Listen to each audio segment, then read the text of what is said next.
ideas and frameworks. Many of these attract a glimmer of light, but then they get forgotten. But a few, a very rare few, have really captured his imagination, and they keep throwing light on hard problems. His most recent blogs have focused on one of these, what he calls coordination theory. And so what we're going to do this evening is we're going to kick off by talking about this central idea. And to set it up, we're going to use one of the RSA's most impactful, influential innovations ever. Also one much imitated, it must be said, and one which Matthew supported and was there at the very beginning of the RSA animation. So let's go.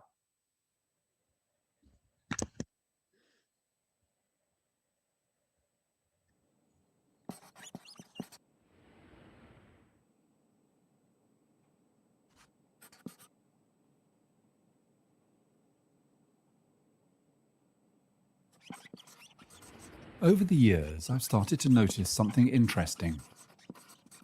It turns out that several well-established theories in the social sciences, from psychology, sociology, and anthropology to organizational studies, political science, and policymaking, well, they share similar ways of thinking about basic human needs and social forces.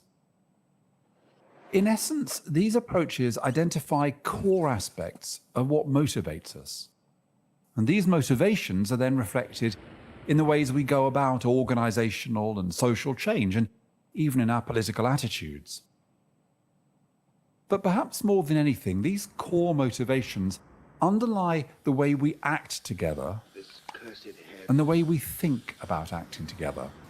So for that reason, I call them forms of coordination. The first of these forms is based on authority. It's essentially about doing what we're told to do, and it's connected to ideas such as leadership, hierarchy, strategy, expertise. The second is based on values and belonging, doing what we think we ought to do, given the kind of person we think we are. And it's linked to ideas like solidarity, social responsibility, the collective, the tribe. And then finally, there's the form based on who we are as unique individuals, doing what we want to do for ourselves, connected to ideas like autonomy, freedom, entrepreneurship, ambition, creativity. Now, many theories, for example, self-determination theory from psychology, or the competing values framework from organizational studies, or the idea of public value in policymaking, well, they broadly recognize the need to balance and channel these different motivations and the views and methods of change that flow from them. But there are two things which tend too often to be left out. First, that achieving and sustaining balance between those motivations and the forms of change that come with them, it's inherently difficult. This is partly because each of the forms of coordination has aspects which are compatible with the other forms, but also less benign expressions which are not. So, individualism, for example, can be about autonomy, self-expression, creativity, but it can also be about selfishness, atomism, mindless competition. And difficulty also arises because the forms often compete as accounts of why we have social problems and how we have to solve those problems. Indeed, each form gains some of its legitimacy from its critique of the others. So, for example, the advocates of value-based collectivist solutions will often bolster their case by questioning hierarchical control or the irresponsibility of individualism. And finally, even when societies or organizations do achieve some kind of balance of ways of acting and thinking, well, the problem is we live in a changing world, and change is likely to upset that balance. There's also something else that often gets missed out, and that's the importance of a fourth, rather different perspective: fatalism. Fatalism is an inherent part of the human condition, probably linked to our awareness of our own mortality. but it's also often simply the most accurate assessment of how likely positive change is to occur in any given social context. Now, given how often versions of this framework, combining ideas of authority, of values and belonging, and of individual aspiration, given how often this framework emerges from conceptual and empirical inquiry across a range of disciplines, well, there's a big question. Why is it not more widely accepted, understood, and applied? I think one answer is that social science disciplines tend to offer very different accounts of human nature and of society, reflecting their traditions and ideological predispositions. Sociologists are generally more left-wing than economists. Right. I do think so. Social psychologists focus on individual motivation. Anthropologists think the group is what matters. And these different academic worldviews may also be a reason why the natural sciences, which agree about much more, have been able to advance and win so much more public trust than the social sciences. Now, what I call coordination theory, and the theories that are similar to it, well, they don't offer a slam-dunk way of reaching an agreed diagnosis about social or organizational problems. They don't provide a single prescription about how to achieve progress. But what they do offer, I think, is it's a kind of shared base camp for social scientists to develop richer accounts of the social worlds we all live in, bringing together the insights offered by different disciplines in a way that makes them more accessible and more useful to a much wider public. Let's face it, we can't afford not to bring the best understanding of who we are as humans to the increasingly complex challenges facing pretty much every community, organization, and nation in the world today. If social science, with its inherent commitment to human welfare, is not to be entirely sidelined by the juggernaut of science and technology, well, its proponents need to start emphasizing what they do agree about more often than what they don't. After all, if we could agree a bit more about what makes people and what makes societies tick, we might be more able to build a bridge to the future.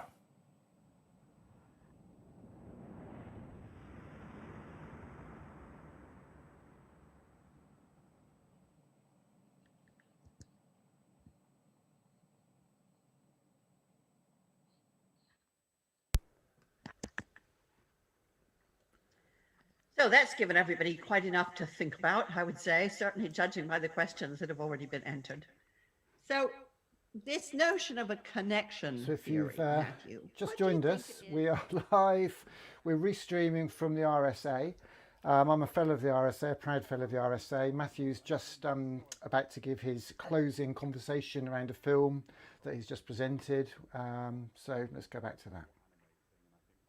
On this one, he's an absolute genius, and it's a huge honor for him to have done two for me. He did the one my lecture in 2010 on 21st century enlightenment, and I have in my hall a copy of the final shot from that, and I've made absolutely clear to people at the RSA there's only one thing I want as a leaving gift, and that's the final shot of that minimate. So Andrew's a genius, and thank you so much, Andrew, for doing that. There's a bottle of wine winging its way to you. And thank you to the events team for organising it as well. And also, Margaret, thank you so much for sharing this. So that's my Oscar speech kind of done. But, you know, it's not that I haven't tried, Margaret. You know, I first heard about this theory. I can tell you exactly when. It sounds like I'm name dropping, but it's just part of I just remember it so clearly. So David Miliband, when he was Foreign Secretary, he called people from various think tanks together. He would do this from time to time, and we would come in and kind of, he'd say, well, what's going on in the world, kind of thing, in the way that politicians do.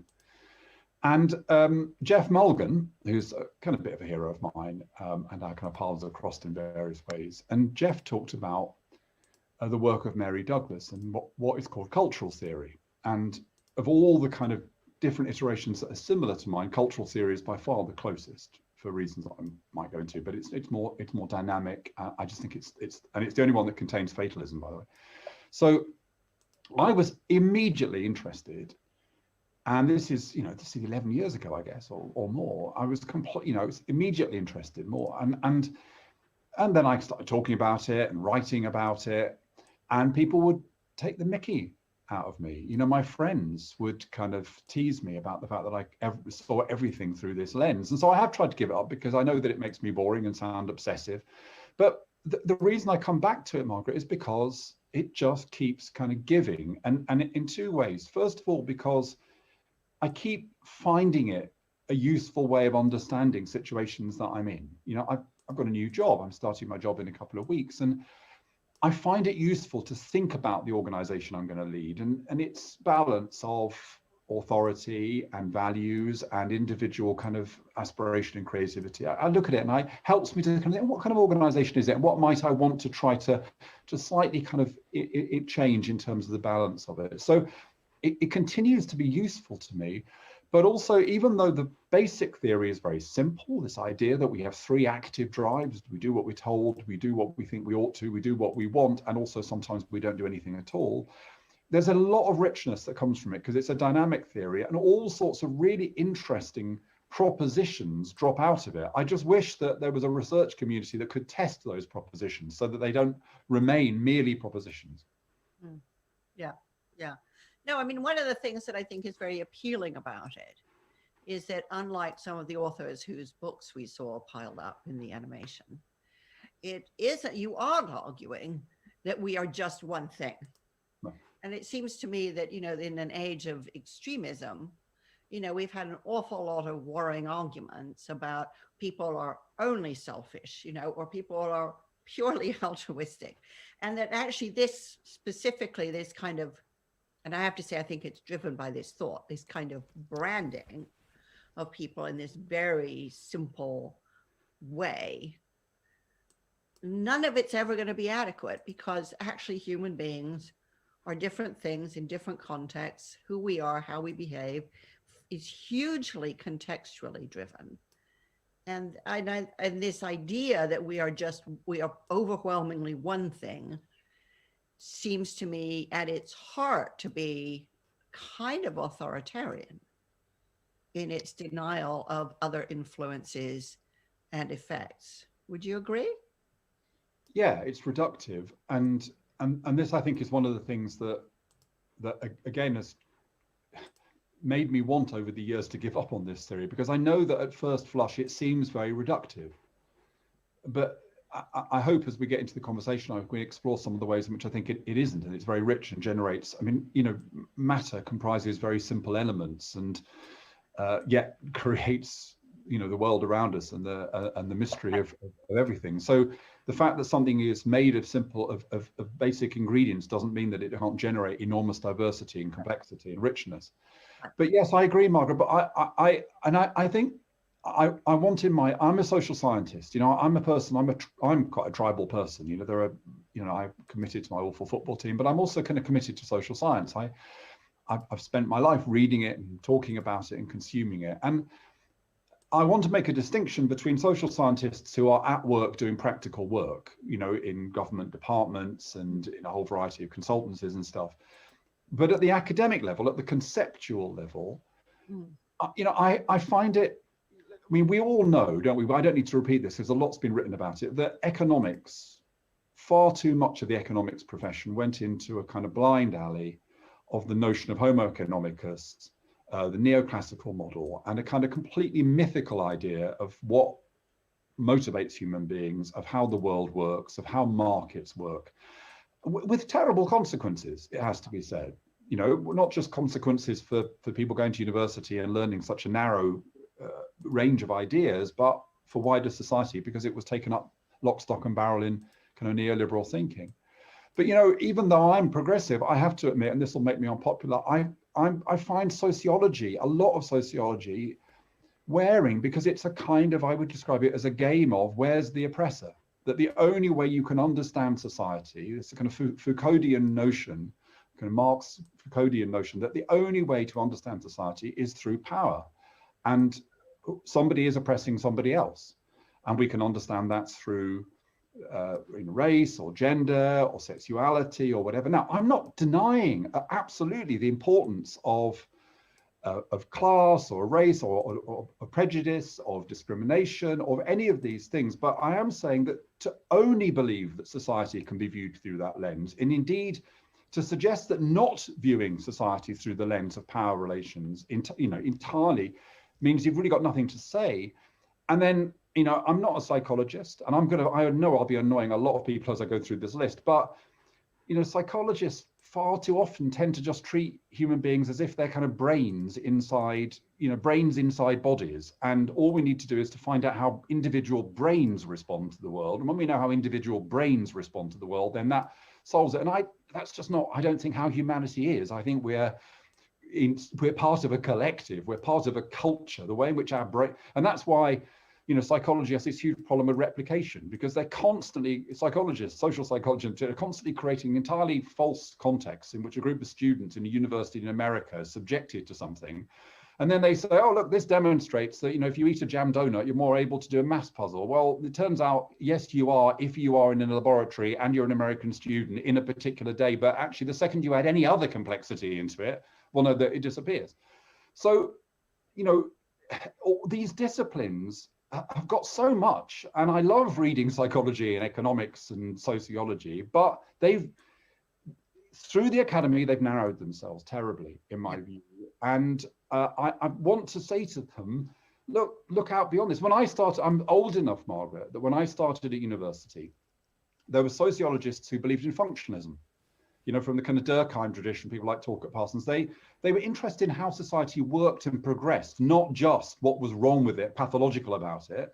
And economists remembered crisis. They knew that markets failed. They understood political economy. And then something happened in the 70s. And, we have never really got back at the kind of conceptual level. And I think that what that means is for the public, they listen to a lot of this stuff. They listen to economists describing the people as perfectly informed utility maximizers and think, well, that's not me. And they listen to sociologists and they think, well, the society can only be understood through systems of oppression. And they think, well, not really. And that includes people who are supposed to be oppressed, say, well, yeah, okay, that's part of my existence, not all of my existence. And they hear about psychology research, which seems completely abstract and unrelated to real life, and they kind of give up on it. And they think, instead, I'll listen to scientists because they seem to know what they're talking about. And of course, physicists and chemists and biologists look at different things, but they don't really disagree about what an atom is. They don't really disagree about, photosynthesis. They don't really disagree about the periodic table. They have a kind of baseline that they work from, and social science doesn't have that. Right. So that might beg the question as to whether or not it actually is, can be, or should be considered a science. Maybe it shouldn't. Maybe it's one of the humanities. Yeah, well. So why does everybody now want to be a scientist? Yeah. A theory for everything. I mean, look, there is an empirical foundation to the social sciences, and there should be an empirical foundation. And those social scientists who are kind of at work doing practical work, they are much, much more empirical. And I think it's important that we use the data and that we use experiments. And part of what I want to do in constantly talking about this theory is that it seems to me it generates testable propositions, not testable in the way that science is able to test things, I don't think, not as clear cut as that, but propositions which we could then look at different societies and different organizations and say, okay, does it look as though this is, let me give you one example, Margaret, if I may. So the theory suggests that the best way to do things, broadly speaking, the best way to achieve change with human beings is if we can combine those drives. So that's pretty obvious, isn't it, Margaret? You advise organizations, and I'm sure that you'll bear this out, that an organization which is able to align what people do because of what the leaders say they should do and managers say they should do, what they want to do because of their values, their social values, but also their bonds with their fellow team members, but also what they want to do for themselves, their own desire for growth and development and success. If you can get all of that together, you've got a dynamic organization, what Charlie Leadbeater once called a creative community with a cause. So that's good. Now, I identify this fourth thing, fatalism, which is the subject of my blog this week and fascinates me, partly because we talk about it so little. Now, I want to suggest that that there are two types of fatalism. There's a fatalism which is to do with knowing the human condition, and we all know we're going to die. There's a kind of fatalism which is just part of what it is to be a human being. But there's another type of fatalism, and that fatalism is situational. It's based on our assessment of how likely change is to happen in a particular context. Now, in my blogs, I wrote about monocultures. So I wrote about organizational forms, social situations where one of those forces is completely dominant. And so I gave the example of totalitarian regimes as being entirely authoritarian. It's all to do with authority. It's very little, people aren't really motivated by belonging. They're not really given much freedom. It's all about following orders. And my prediction is if you're in a culture which is monocultural, where it feels that only one part of you can be expressed, you can't bring those forces together, then fatalism will be quite strong. That's my proposition. And I found it interesting. So I'll give an obvious example and then one that I thought was kind of really fascinating. So the obvious one is in the Soviet Empire, for example, in Eastern Europe before the fall of the Berlin Wall, there was a lot of fatalism. Humor and other things were all about the kind of intractability of day-to-day life, you know? So in a society where all that really holds it together is the rules, people are fatalistic, you know? I thought another interesting example though, Margaret, which you'll know more about than me, is the banks before the credit crunch. Now you might think, well, these are not fatalistic. These are ultra individualistic environments, very little authority. The leaders didn't know what was going on most of the time, and very little sense of kind of social responsibility or teamwork, highly individualistic. So you might say, well, there was no fatalism there. These were really dynamic, but actually there was, because when you read the stuff, a lot of these people knew this was all going to go wrong. They knew it wasn't right.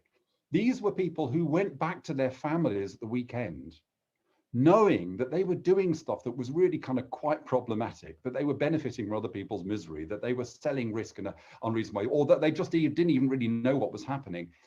And they had to somehow live their lives with that knowledge. And I think that is a form of fatalism. That's a form of kind of giving up on being a human being. So there's a proposition. The proposition is in monocultures where there's just one form of human motivation being expressed, there will also be the existence of quite high levels of fatalism. Now, I think that's something you could kind of test in various ways. Not, as I say, like you can test something in a laboratory, but you could test it. You could look at situations and say, is that true? So yeah, I think social science should aspire to be a science, but it's its own type of science. You're right about that, Margaret. It shouldn't try to be that. It shouldn't try to have the same kind of criteria as natural science. Yeah. Yeah, it's interesting because, you know, as you're talking, I'm reminded of a conversation I once had with the economist Robert Schiller. And he described to me how, I think in the 70s, going back to what you were saying, sociology and psychology and economics all inhabited the same building. And then as they got bigger and endowments made it all richer and so on, they all separated out into their own empires. And then, of course, they started to fight with each other for dominance, you know. And it just strikes me that part of what you're talking about is this kind of atomized, isolated, siloed perspective, which I think I hear you say, you know, flies in the face of the complex reality, which is there are different drivers for me in different contexts and in different moments of history, where I may be fatalistic, but actually still quite motivated because I have some choice over how bad is it really going to be, right? So, so in many ways, it seems to me that part of what you're talking about is increasing and competitive specializations, right? Sort of everybody's fighting for their theory. And as a consequence, nobody's learning from each other. So this could all be very theoretical, except of course, you're not just looking at it theoretically, right? You've been running a big, complex, important organization for 15 years. So my curiosity is, this way of seeing the world, how do you think it's actually helped you run the RSA for what has been, you know, a pretty momentous period of time? I mean, one of your team was saying how, you know, when you joined, YouTube had only just launched, you know, so that, which feels like, you know, ancient history. So I suspect this idea hasn't let go of you because you actually you've been seeing it play out around you all the time. So theories are good theories if they're helpful. How has this one helped you? Yeah, So it's a great question, and you know, I think one of the reasons that I like the theory is that I think it's reasonably intuitive.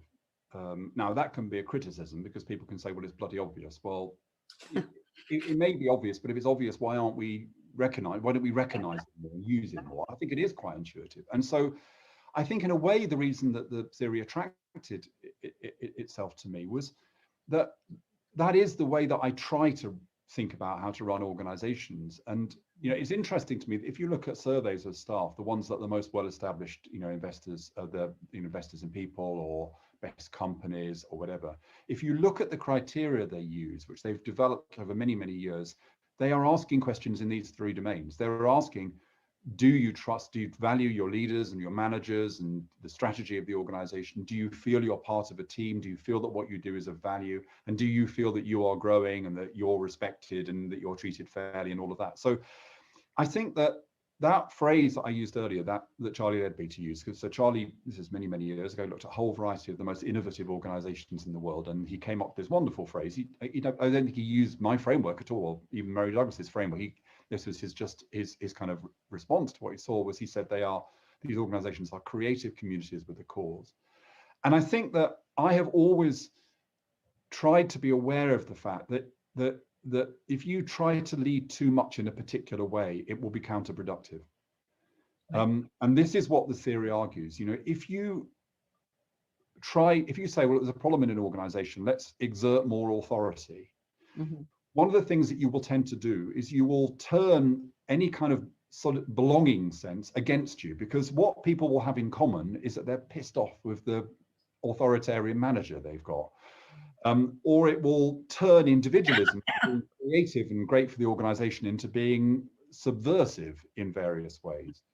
So I think as a leader, the thing that I most believe after all these years and lots of failure and lots of mistakes and goodness knows, is that what leaders have to do is understand dilemmas, to understand trade-offs, to understand that organizations are fragile balances of different forces, and that when you try to generate change, you need to do it in a way which recognizes the system as a whole, doesn't simply try to crank something up, doesn't simply try to say, well, let's pull that lever down really quickly. If you do, you won't have great consequences. And I wrote in one, new public management was the attempt to drive individualistic thinking, markets, performance-related pay, competition into public services. So the view was public services are good at belonging and they're good at authority. My goodness, there's a lot of rules. They're not great at kind of risk-taking entrepreneurialism. So let's drive these commercial ways of doing things in.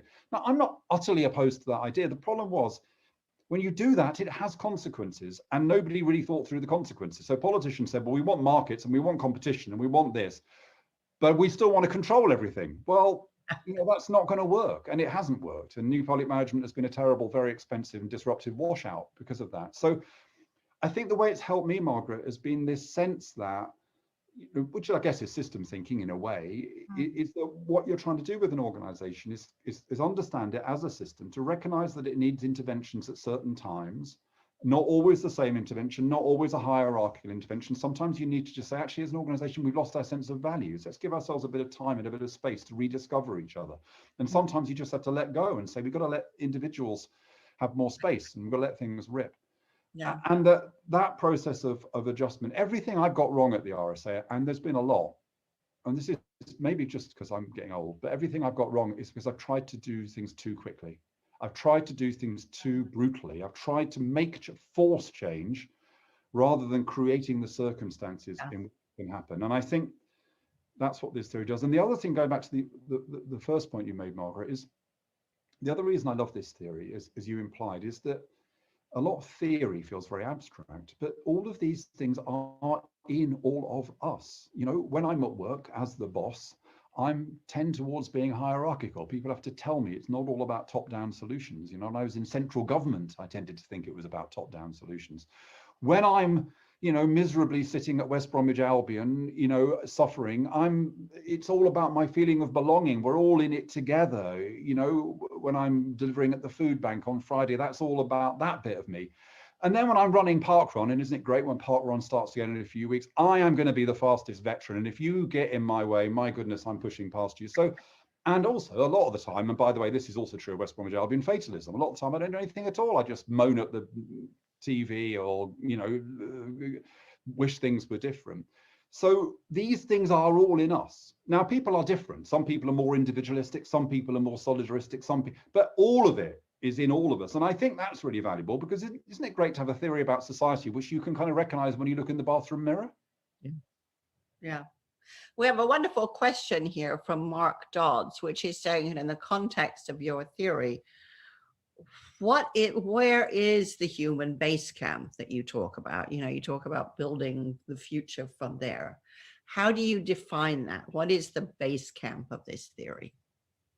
So it would be, and thanks, Mark, for the question. You know, one of the things I'm going to miss most about the RSA, well, the staff are brilliant as well, but the fellows, and I've known Mark for years, and if it's the same Mark as I think it is, he's been campaigning brilliantly for pubs which are run collectively, and where people aren't exploited, and that pubs that really serve their communities. And he's been through enormous amounts trying to make that happen. Mark, I'm still with you. I hope it happens. I think it's what we said earlier, Margaret. You know, for me, the base camp is to encourage social scientists to step out of the kind of path dependency they've got of their tradition, of the silos, of their political predispositions, and instead say, look, what can we try to agree about, and let's just look at actually what human beings themselves kind of do and feel, and let's start from there. You know, so that's the base camp, is a different attitude. And, you know, I'm not suggesting it's easy. The academy is, you know, a very competitive place, and you get rewarded as an academic for being narrow and for sticking to the conventions of your discipline. Multidisciplinarity is not easy. It's not easy intellectually, but it's not easy in career terms either. So, you know, for me, the base camp is that we would say, look, actually, this narrowness is really problematic for us. And actually, if we want the public to appreciate social science, not just empirical social science, which they do because it's so important, and kind of epidemiology and things like that, you know, we really relied actually on social scientists, not just natural scientists over the last year. But if we want them also to be interested in the big ideas as well as the empirical work, then we're going to have to work on it together, because otherwise they're going to continue to feel we're much more interested in our academic peers than communicating with the public. Right. I mean, it's quite interesting, you know, this speaks to me quite pragmatically, in the sense that I've just kicked off at the University of Bath, where I now teach, the first vertically integrated project in England. Wow. Tell me about it. So VIPs have just been invented, right? Vertically integrated projects are where you put lots of students from different disciplines together to do a project in the real world. Now, I'm kind of flabbergasted that these have been going on in Scotland and Wales for a while, but apparently they're a whole new thing in academia. And strangely enough, ours just happens to be the first. And I didn't even know they existed. But, you know, I'm so struck, because I think, well, but they should exist. They should have existed, you know, decades ago, because exactly to your point, you know, this is where students from engineering and architecture and sociology and so on can meet together, work together, and actually to contribute to each other's thinking. But as you say, you know, the academic environment is not set up to evaluate, value, grade, mark, reward this kind of work, even though it's probably the most pragmatic. It's funny, Margaret, because it's my last chief executive's lecture, I'm allowed to be self-indulgent, which is why by the way, I'm occasionally sipping a glass of wine, and I make no apologies for it. It's funny that you say that, because I'm just going to reminisce for a minute. When I was at university at Southampton, I did a sociology degree, and we did a project which was a group of engineers and a group of sociologists looking at the modernization of signal boxes. So it was a great project.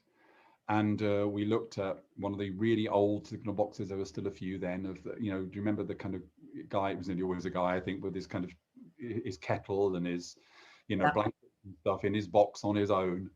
And then we looked at the kind of medium one, which was switches, and then they just, I think, built a really big one with no windows. It was all, computerized by Waterloo Station. And the engineers looked at the technology, but we as sociologists looked at what this meant about work process and things like that. And maybe my kind of enthusiasm for multidisciplinarity comes from that as well. And also I remember, I think the reason I got a reasonably good degree in the end was because on the day we weren't allowed to do continuous assessment, right? It all had to be the exam. So we'd all written the chapter for this little book about signalmen. And I was told, just rewrite the chapter in the exam room. And for some reason, the day of the exam, I thought that's not good enough. It's so boring. And I remember walking around Southampton and developing what I thought Marx would say about the modernization of signal boxes, what I thought Durkheim would say about the modernization of signal boxes, and what I thought Weber would say about. And in my essay, rather than just recanting my description of visiting signal boxes, I kind of did a theoretical account of what I thought these three fathers of sociology would say. And my tutor said to me a few weeks later when I graduated, he said, it was that got you the good degree, because we were so amazed that you'd bothered to think about it. So I guess the point is, partly what you've got there is Margaret is multidisciplinarity, but partly it is, I love it when big concepts feel useful to real things. We have this separation of big concepts and practicality, but actually, Weber's idea, one of Weber's ideas, has probably been the idea I have used more often than any other idea in practical ways. So Weber said that there is a distinction in organizations between substantive and formal rationality. So substantive rationality is about end goals, what you're trying to achieve. Procedural rationality is about rules. And he said it is a tendency of all organizations for procedural rationality to push out substantive rationality. That is in the nature of bureaucracy. Right. And so what all bureaucracies and organizations have to do is continuously, you'll never do it forever, it's just a habit, you have to continuously reassert the substantive rationality in the face of the tendency for organizations to get clogged up by the rationality of rules. Now that's a big conceptual idea of unbelievable usefulness. The number of times in my own organizations I've given advice to, I've said, look, hang on, let's try to get back to what we're really trying to achieve here, and let's try to remember the rules here are there to serve the final purpose, the ultimate purpose. Mm-hmm. So how would your theory help organizations, for example, that are thinking through, so thorny question that nobody ever seems to find the answer to, thinking through the issues around diversity, right? We're still living through Black Lives Matter. My whole professional career, we've been talking about women in the workplace as though it's still a new thing. So this is a really thorny, very multifaceted problem. I often get the feeling it's thrown to HR because nobody else wants to own it, right? It's messy and it's human and so on, but there's an understanding that it impacts productivity and legitimacy and innovation and so on. So if I'm sitting atop of an organization and everybody's saying to me, we need to improve diversity, we've been working at this for years, we've got absolutely nowhere. And somebody says, well, what you should do is think about Matthew's connection theory. How does that help me? Wow, what a great question. And if I can't answer this, then everything just falls apart, doesn't it? It just shows that I'm an emperor's new clothes moment, isn't it? This. Well, to be fair, I think if you can't answer it in 20 minutes, everybody would really cut you some slack. No, I'll answer it quickly. The approach that I would take. So this is the approach I would take rather than any conclusions I would draw, because we don't know what organization we're doing. Is I'd say, look, if we want this organization to be truly inclusive and diverse and great as a consequence of that, we need that to be something which is reinforced by authority. We need it to be something which the rules need to align with that. It needs to feel that the processes within this organization, how you get promoted or what counts as acceptable behavior or unacceptable behavior, that would need to speak to this. And if it didn't, if we were saying we believed in all this stuff, but the only way to get on, the only way that leaders ever paid attention was something felt like it pulled away from that actually, in order to be successful in the organization, you had to be a man, even though there was a kind of commitment to gender equality. So first of all, the kind of rules, the regulations, the authority needs to go to that. Secondly, there has to be a sense within the organization that what you're talking about is fair and reasonable. And that means you have to put real time into it. And I think that, you know, the best work on diversity and equity and inclusion does allow all voices to come forward and take time in order to say this is something that everybody has got to feel committed to. And if people are unsure, if people think it's excessive or whatever, that's fine. This is a no blame situation. Let's have that conversation. We can all, and this will strengthen us as a team. And then finally, it should align with people's own incentives. You know, if you do something which forces people to do things day in, day out, which they don't want to do, which go against their sense of themselves, then it's not going to work. It will just fall apart. It'll just fall away because, you know, we are all day to day incentivized to do what is right for us. So first of all, I'd say that's the way to look at it. And then secondly, I'd say, and you have to keep all of these things in balance as well. If your diversity, equity, and inclusion strategy is all relying on the imposition of rules from the top, well, it might achieve something, but it isn't going to achieve a joyful workplace because people will be ticking boxes, right? If your diversity, equity, and inclusion strategy is just about values and just about a kind of purist view of total equality, it might be inspirational, but it probably won't be that practical. And you might find that the expectations that you've raised about the possibility that you can be an enclave of pure inclusion and equality in a world that is unequal, you probably find it hard to live up to that. That's a bit like I was writing in my blog about communes. Why communes don't last is partly because they can't live up to the ideals they've got. And if you only incentivize people kind of individually, if you just kind of get people to do this because it's in their own interest, then people will game it. You know, you know, that's we've seen that. So use all of those things, but also try to keep them in a kind of healthy balance. And that way, not only do I think you will encourage greater diversity and equity and inclusion, but you'll do it in a way that people in the organization enjoy and are part of and feel good about, rather than something which they feel they ought to, as it were, do. Now, I haven't mentioned fatalism, and I would say even a bit of fatalism, which is to say, organizations should do the very best they can, but no organization can be perfect. Yeah.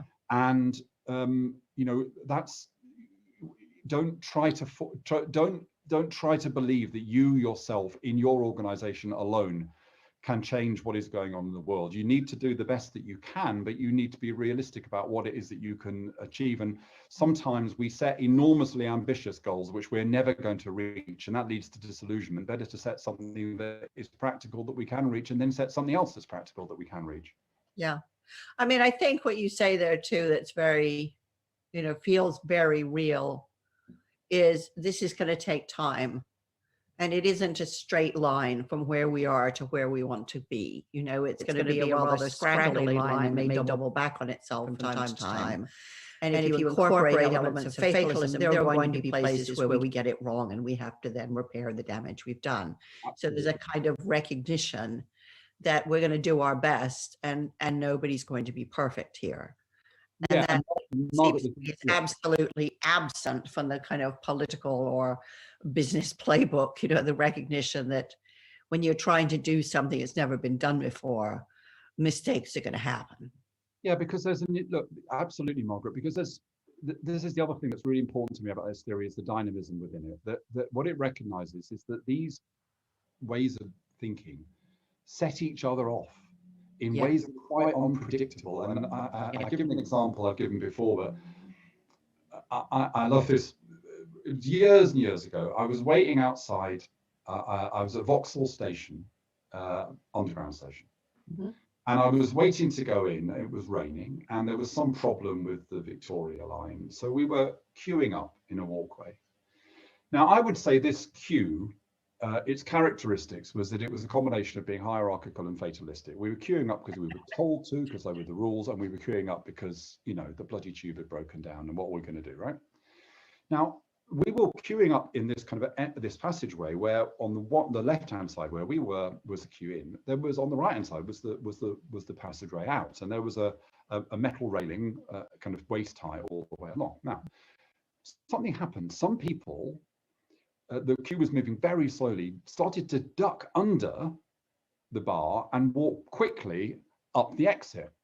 Now, they may have done it because they had a job interview, a life emergency, or maybe they were just selfish bastards. I don't know. But what was interesting was this is a show of what might be described as pathological individualism. People going, I'm going to have what I want and sod the rest. What happened in the queue was that we slightly changed. You could hear the murmurs. We stopped just being a hierarchical queue and we started to be a values and belonging queue, because we were now a queue of people who chose to queue.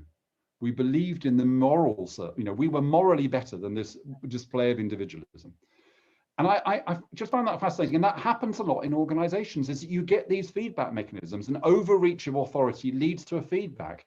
You create an individualistic system of kind of, payment by results, and everyone gets sort of very motivated by it. And it disrupts authority, it undermines. So the fatalism in a way is just recognizing that things are continuously in flux. And as was said in the Minimate, even when you've got a good balance, even when you feel you're running a creative community with the cause, stuff happens in the environment. The economy goes boom, COVID happens or whatever, and things change again. And you're going to have to, and as a leader, as Henry Mintzberger said, leadership, his metaphor, Margaret, I think, was he said the best way to describe strategy was watching his wife making a clay pot. She had an ultimate idea of what she wanted to achieve, an aesthetic. She started to turn the wheel, and then it was just a matter of continuous adjustment. Yeah. And that for me is strategizing. Yeah. It's not, look, project management, Gantt charts, all that's very important. I'm not putting, but real strategizing at that level is that process of continuous adjustment. Exactly. And you have to do that because we're in a world where the things that motivate us come into conflict, continuously in our heads, in our organizations, in our societies. Exactly. There's a really nice question here from Matthew Traherne, which is, and it connects to the fact that, of course, the RSA is the World Society for the Arts, as well as other things. He says, how might culture or the arts, understood broadly, play a role here? Yeah, no, that's really interesting. So I think within my kind of broad schema, I would say that the arts are primarily a kind of values and belonging space. That isn't to say that artists are often very individualistic, but it's the place where we express our sense of belonging. Part of the thing that art does for us is it creates those kind of bonds, that kind of sense of being part of something bigger than ourselves. And I think that is a really, that's one of the reasons it's a balm to us in our very individualistic culture.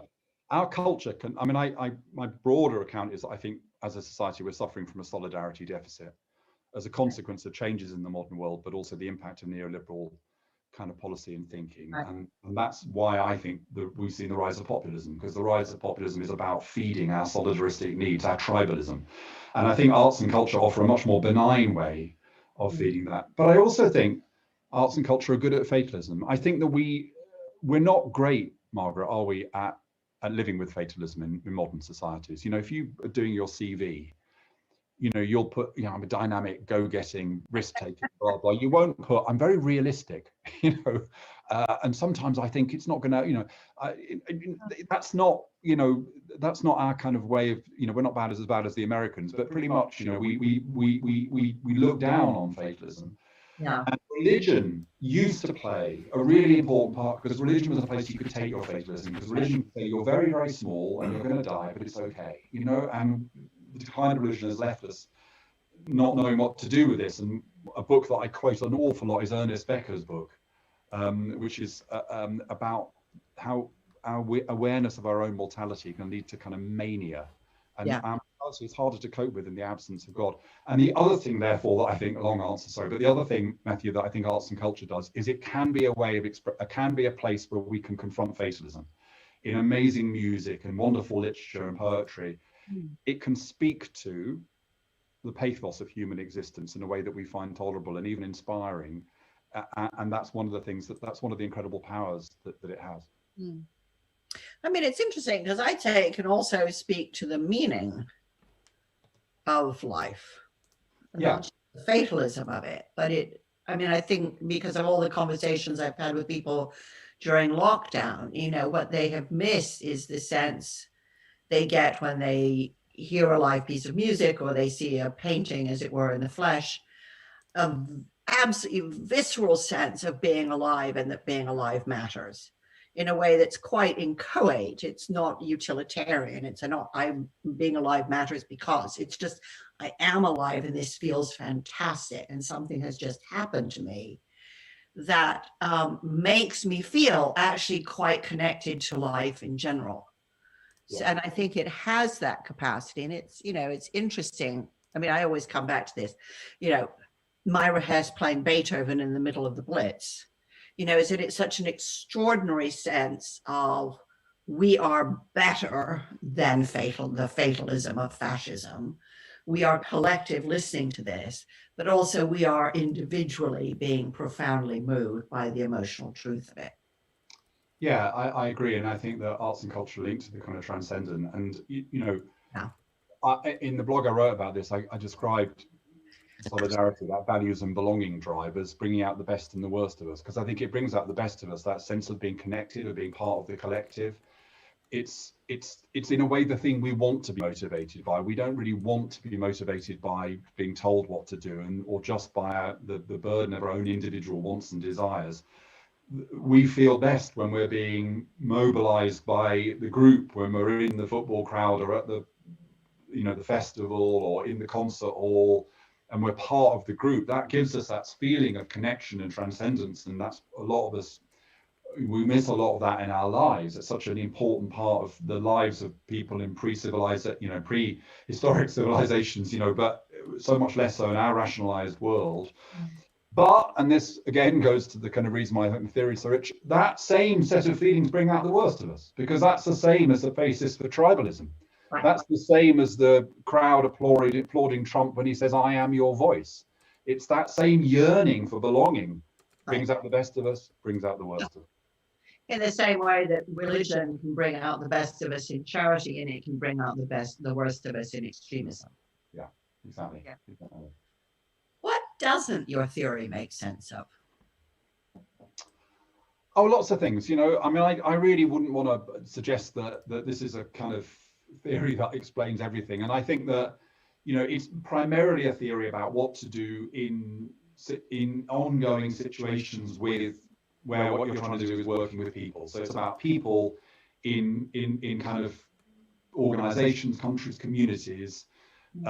It's not about what to do in a kind of what necessarily in a kind of one-off situation. What's the best way to solve this particular problem? Although I do argue, and I've argued in the blogs, that some of the best policies I've seen have been policies which absolutely work because they're well designed by the strategists, because they tap into legitimacy, they tap into what we think is fair, and also they're cleverly designed because they actually get people to do things they want to do rather than force them to do things they don't want to do. But you know, no theory captures everything. So I don't want to claim that it's, you know, it's not like what was the number in Hitchhiker's Guide to the Galaxy? It's not 42. 40. It's not 42. No, and more than that, you know, it for me, it's a useful way of starting to think. It's not. It doesn't close anything off. It doesn't say this is what you have to do. It just helps you diagnose what's going wrong, and get a sense of the kind of terrains you might want to look for solutions.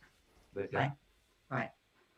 So I know you're going on to become chief executive of the NHS Confederation. This is hardly, you know, taking the easy option at a time of incredible change and anxiety and need and hurt and I expect exhaustion.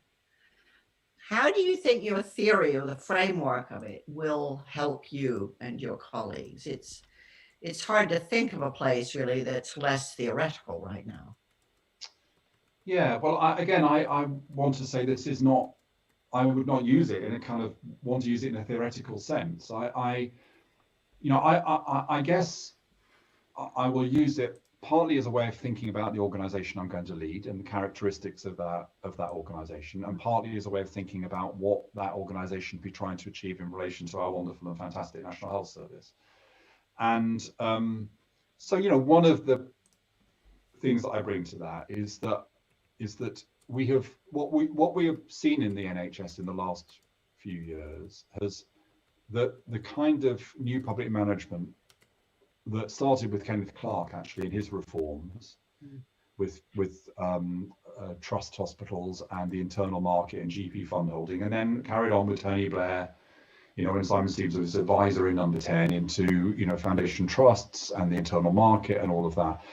There's been a big retreat from that because it's not really worked in lots of ways, and we're moving instead, and there's a broad consensus in the health service about this, towards integration and a focus on population health. And that's one of the reasons why I was excited to get the job, because there is a consensus. And I'm a bit old for battling. I don't really want to have, I will fight the government on behalf of the Confed for more money, and the NHS desperately needs that if it's going to come out, if it's going to deal with the enormous kind of overhang of COVID.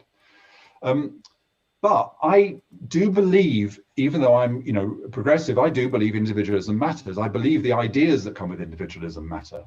And so one of the things I'm interested in is, if the health service isn't going to use those techniques, how do we still make sure there's innovation in the health service? How do we make sure that people are incentivized and encouraged to experiment, to take risks?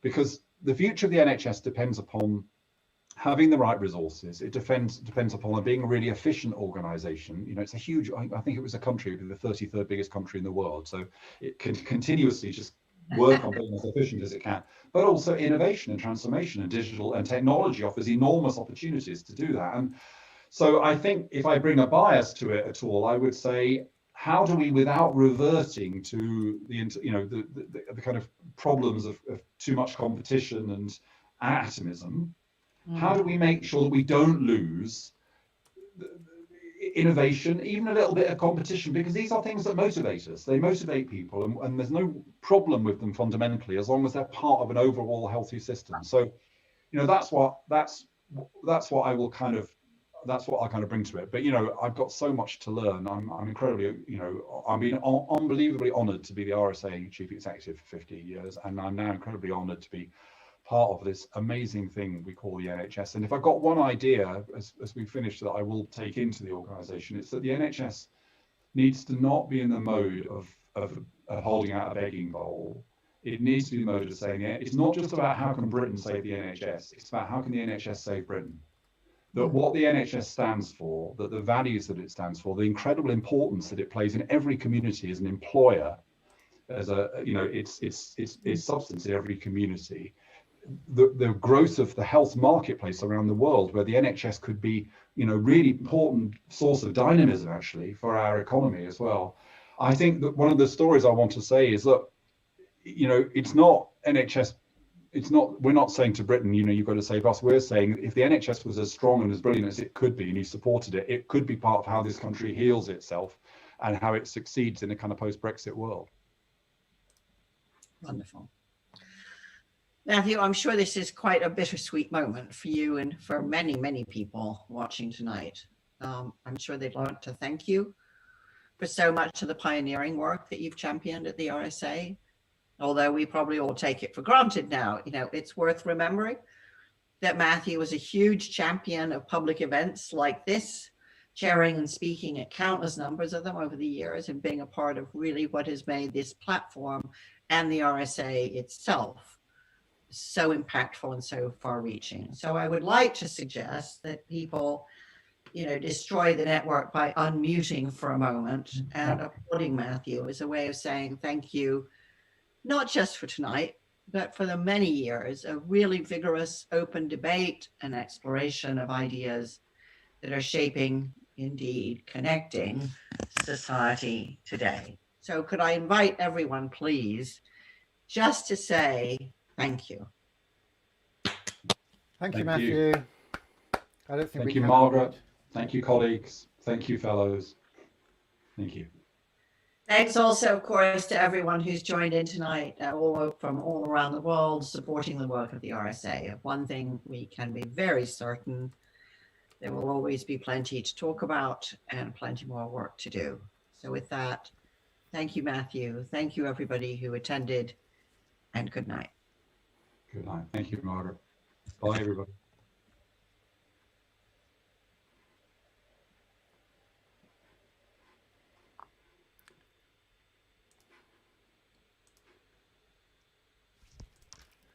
Well, if you've just joined us, we have been live sort of at the RSA. Matthew Taylor's leaving CEO speech or evening or chat, showed a new RSA animates that has been developed for a piece of thinking that we heard discussed there. Been a fellow of the RSA now 6-7 years, invited to be a member, to be a fellow for my services innovation in education, apparently. It was very flattering. But I'll be honest, quite disappointed tonight, quite disappointed that it wasn't an interactive event. People couldn't engage, people couldn't be part of it. I don't know, I don't really know what to say. I'm quite disappointed. I don't know if there's anybody going to come on here now. Somebody logged on, we've got a couple of people there. If anybody would like to come into a Zoom room, we can set a Zoom room up and we can have a little gathering. I don't know, I feel a bit too radical doing this. I don't know what people want from these things, but I think the fellowship should be about connection, it should be about collaboration, it should be about communication, because that's what makes us human, and we've missed a lot of that obviously during lockdown.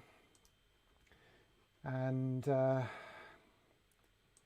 me just try and reconfigure this a little bit, and let's get rid of that. So yeah, so if anybody want to pop a message in, we've got 4 people here, 4 people, blimey, 4 people. How many people were there? We have no idea. Messages were locked down. If you just joined us, we're here faking it like good uns at the RSA, pretending we're actually in the Great Hall here in John Adams Street. Normally we'd be going downstairs for a drink now, wouldn't we? I suppose I could get downstairs and get a drink and come back up. I don't know if anybody wants to. Does anybody got anything to say? Does anybody want to say anything? Does anybody want to be part of this? I'm just going to turn these little clickers off. If we want to get a Zoom room up, we can get a Zoom room. I can set a Zoom room up if anybody wants to pop a message in. I'm going to tell you what, I'll set one up anyway. Let me just start a Zoom and we'll see if anybody wants to come in it. So Zoom, and I'll post the link in. So let me just sign into Zoom. If you want to type a message into whatever your platform you're looking at, let me have a look. We've got a few people on Twitter, a few on Facebook, a couple on YouTube. People are dropping off now. If you want to go, that's fine. If you want to stay, that's fine. I'm Nick Corston. I'm just a fellow here at the RSA.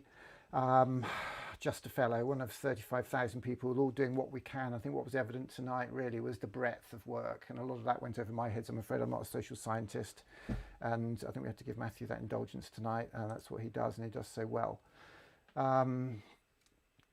It's a brave man who goes in to be CEO of such a massive organisation at the NHS, and to do that, and I mean it's got to be good, isn't it? People are coming on, so I better set the Zoom room up. I'll tell you what I'm going to do. I'm just going to pop a little video up that I made with Matthew a few years ago. This might make you laugh. Let's have a little laugh. So I'm going to pull this video up now, which is what happened when I asked Matthew why people should be a fellow of the RSA. So let's find that. Here we go. Yeah, I found that. That's good news. You'll be glad to know I found it. I'm loading it. Loading it, and I need to press that, and this is actually quite complicated, believe it or not. This is quite a complicated little thing to be jiggling around. So what I can do is I can pull that up there, and I can click that like that and play. Well, I don't want to just flatter you, Nick, but if you want to know why you should become an RSA fellow, then actually you're the person to explain that, because I think you're an example of somebody who would, I think, say that your capacity to be a change maker, and you are a change maker, is enhanced by your fellowship. It's enhanced by some of the ideas we've developed. It's enhanced by the ideas we've provided a platform for, Ken Robinson's ideas. Through our networks, it's connected you with other fellows who share the values of the RSA and want to make change. You know, we say ultimately the RSA is about 2 big ideas: convening, bringing people together like you're doing today, and change, which is, it's not just about great ideas, but how do you use those ideas to really make a difference? And you are someone, Nick, who brings people together, and you are somebody who is absolutely focused on making real change happen. So as far as I'm concerned, you exemplify what fellowship should be about. We're STEAMco. We're powering communities to inspire children with creativity.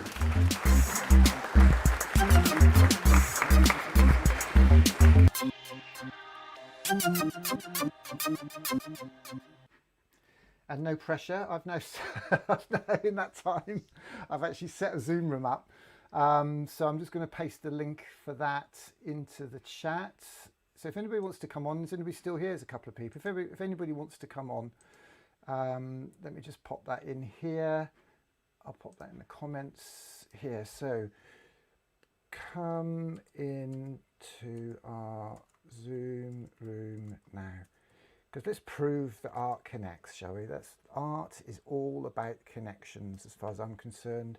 So come into our Zoom room now. So this message is just about to appear in the chat on Twitter, on Facebook, on YouTube. And if you click on that link, that will take you to a Zoom room. And then I will be able to pull you up on the screen. And then we can have a chat for a couple of minutes, because I've got to have my dinner or my tea. And I haven't got a beer, I haven't got any wine. If you've got a glass of wine, and I might just leave two people chatting, if anybody wants to do that. So as I say, we are here at the RSA where art connects. How about that? That's not a bad slide, is it? The RSA where art connects. I wonder if we can get Matthew to join us. I'm going to DM him. Let's send Matthew a tweet. Zoom for 6, what does that say? What does that say? Hang on a second. Haha, I'm doing it. Okay. Somebody says, well done, mate. Brilliant. Where does that say that? That must have come up. I must have just missed that. Comments. Oh, okay. Well, let's do it. So what should we say? Fellowship klaxon.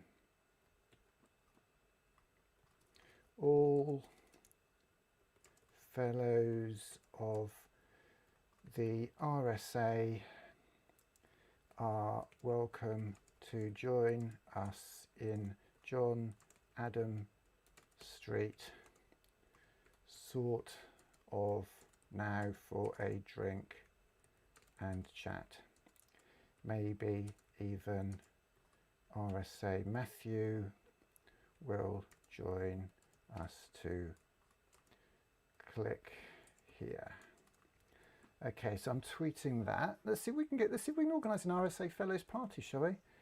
And if we don't, it doesn't matter, because there's an amazing guy, you may have heard of him, called Seth Godin. He says it may not work, but here's the thing. The guy who invented the ship also invented the shipwreck. And either you're in or you're out. Either you want to play this game or you don't. Because art isn't something we do which is conventional and boring, and here it is, industrialised. Art is something we do when we're truly alive. So okay, there was a hashtag for that event, wasn't there? Let me just find that and I'll pop that in. Search RSA emails. And if you want, if anybody's interested, I can show you the tech I've got here, because you might cut me a little bit of slack actually, because it is pretty hardcore. So hashtag RSA change. I'm going to paste that in to my message. Oh my goodness, where was I doing that message? Where was I doing? On Twitter. Okay.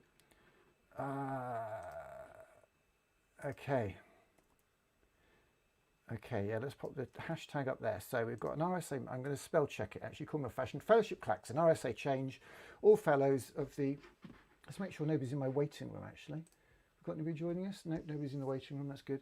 That's one of the oldest tricks in the book, isn't it? All fellows of the RSA are welcome to join us in John Adam Street sort of now for a drink and chat, maybe even RSA Matthew will join us too.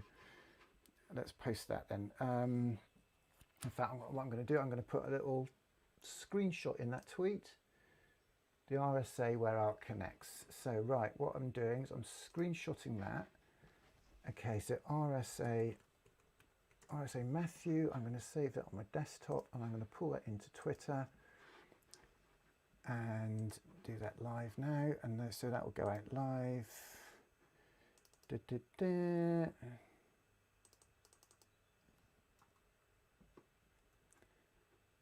Okay, Thompson Matthew, he needs to be tagged in that.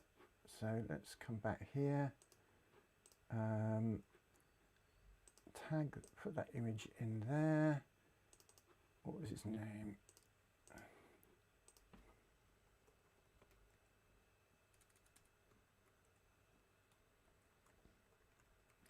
Thompson Matthew. I wonder if that is, I wonder if that is Matthew Thompson, Matthew Taylor's alter ego. That'd be funny, wouldn't it? Thompson Matthew. So why can't I see you, Thompson Matthew? Okay, let me just grab that. Right, I'll be done in a moment, everybody. Just amongst yourselves. Talk amongst yourselves. There he is. So, let's, yeah. So Matthew Thompson. So I've just tagged that. Okay, cool. So let's see if anybody turns up. Let's see if anybody turns up. Let's see if anybody's still on the stream, actually. A couple of people on the stream. So who are those two people? I could be one of them because I've got so many computers here hooked into this. So we've now got a Zoom room, and I can actually even fake a Zoom room. That's how low I will go. So if I click here, I've actually got a little Zoom room kind of faked up here. So there we go. Let's pretend there are lots of people here. And that is what this is all about. It's all about just making it up as we go along. And it's going to be interesting to see how many people stay as fellows of the RSA after Matthew goes, actually. Because it will be a big change, won't it? It's all I've ever known. I've got to say, all I've ever known is Matthew Taylor. 4 people here. So if you want to come in the Zoom room, right, I need to pop that in my banner at the bottom, don't I? So, okay, let's pop that in there. Okay, join us here. Oh, that's not the right one. Okay, so we've got a Zoom room if anybody is watching this. And if you want to come in and join us, just so you can say you were there. We're making history here because this is historical in that we're actually having an RSA event that the fellows can collaborate with and have a chat afterwards. 6 people. So who are all these people? So look, I've got lots of buttons here. I can zoom in, and that's faked. Okay, so this is a faked Zoom room. Okay, and that's a faked Zoom room as well. There should be a view. It should be able to zoom over there. All faked because I haven't got this many friends because we got thrown out of our own chairman's or CEO's event. Whatever, I'm not bitter and twisted, don't get me wrong, but I'd love to connect with somebody. I'm going potty here on my own at home. So is anybody coming into my Zoom room? So does that link work? Can anybody click on it? You can click on it, you can come in. Maybe this isn't what the RSA is all about, I don't know. Maybe it's time for me to sort of pack my bags and move on. I did just renew my membership of the IET today, the Institute of Engineering and Technologists. So that message is going across there, 95. That's quite a long tag, isn't it? Yeah, it's probably a bit too long. So yeah, it's in the, if this is too much to write down, the bit.ly link underneath, just go into the chat and you'll see it and you can click on it and that will take you into our Zoom room. And I don't know how much, people are dropping off. So people have popped in to have a look and they thought, oh, that's all very fun, that's very interesting, or it's very silly, or whatever. I don't really know. Got 1 person left. Oh, so there were real people here because I haven't left anything. So, as I say, if you have just joined us, here we are at the RSA, John Adams Street. Well, we're pretending, obviously, using some fancy technology. If anybody would like to see the fancy technology, then ask the question. Do come in. Oh, somebody's come in. Hello, Matthew Measley. Who's that? Hello, Matthew's in the waiting room. So let's see if we can get Matthew up here.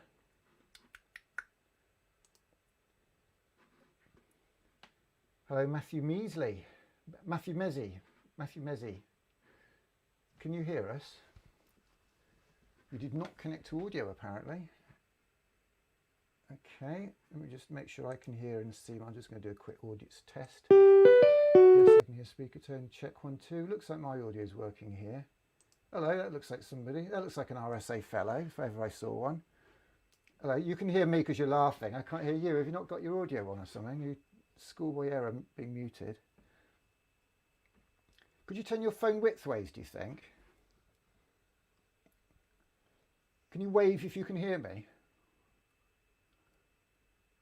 Matthew, can you hear me? Bit of a wave or a nod or something? No? Okay. Oh, he's gone. Okay, well, that wasn't very good, was it? Didn't see much of him for very long. I will take that personally. Well, not to worry. It's not the end of the world. So if anybody would like to try and come into this Zoom room, I keep forgetting where do people go in the meeting room? Surely it's in participants. Yeah, it's in participants. So if you click that link and come in, you can join us, and I'll pop it up on the big screen. We've got a massive screen just up there, and then another one over there, and we'll pop you on that. Yeah, dare I go and get myself a glass of wine? Do you know, I'm actually going to go and get a glass of wine, actually. I'm going to take my microphone off. The other schoolboy error is to leave your headphones in, and I'll show you the tech. If anyone wants to see this tech, so I've got an umbilical cord there, so I can't hear a thing now. If you do come and you come into the waiting room, then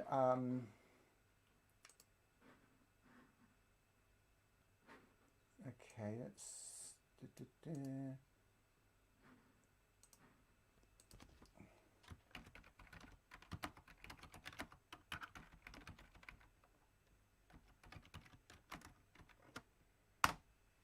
we go.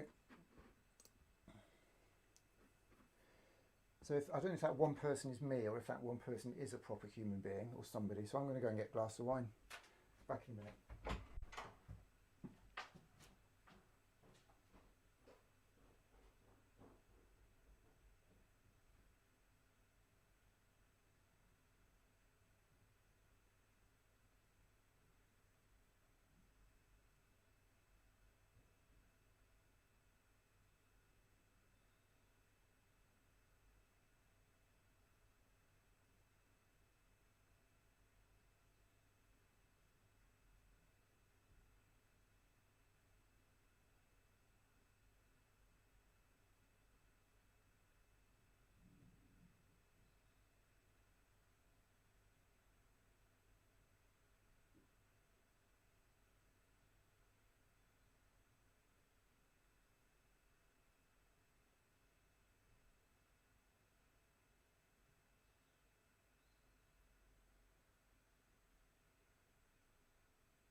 Well, I don't want to just flatter you, Nick, but if you want to know why you should become an RSA fellow, then actually you're the person to explain that, because I think you're an example of somebody who would, I think, say that your capacity to be a change maker, and you are a change maker, is enhanced by your fellowship. It's enhanced by some of the ideas we've developed. It's enhanced by the ideas we've provided a platform for, Ken Robinson's ideas.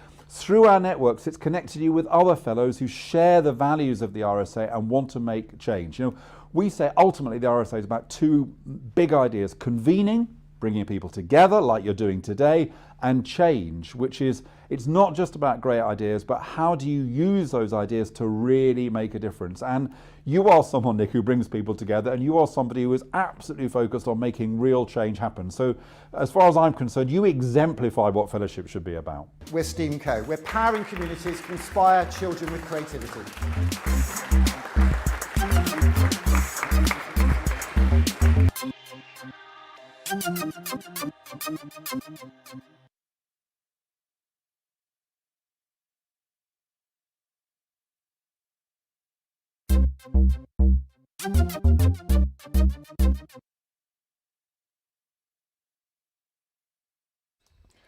Little film. Now we've got a couple of people here. So I don't know if these people coming in are RSA fellows. We've just had a chat, from Matthew Taylor, the CEO of the RSA. He's shown the latest RSA short, animated RSA animates, talking about social change. Some interesting points in there. A lot of it was over my head, not least because I was trying to get all this tech working. If anybody wants to join us for a glass of wine, I did have 2 bits of cheese actually, but they've gone. This is a completely faked Zoom room. I've actually got a Zoom room over here, so if anyone wants to come in it, you can. But I'm not very good at looking out for the waiting room, so if you do come in, don't worry about it. The link's just down here somewhere. What's the link? bit.ly/, let's have a look. Move that out of the way. bit.ly, God, that's a long one, isn't it? Let's just pop this up here. Look. So bit.ly/SCO STEAMco RSA 190521 Zoom. Okay, that's a bit of a randomy thing. But if you go to that link, you'll come into a Zoom room and I'll pull you up on screen. And what I'm going to do is I'm going to set the Zoom room up on the other side of the room. So let me just get rid of this banner going along the bottom. That's a bit tedious, isn't it? We'll just keep that one there. So I'll pull out a bit, and you'll see that basically I've just got the same zoom room both sides. So go back even wider, and you'll see that that's the same on both sides.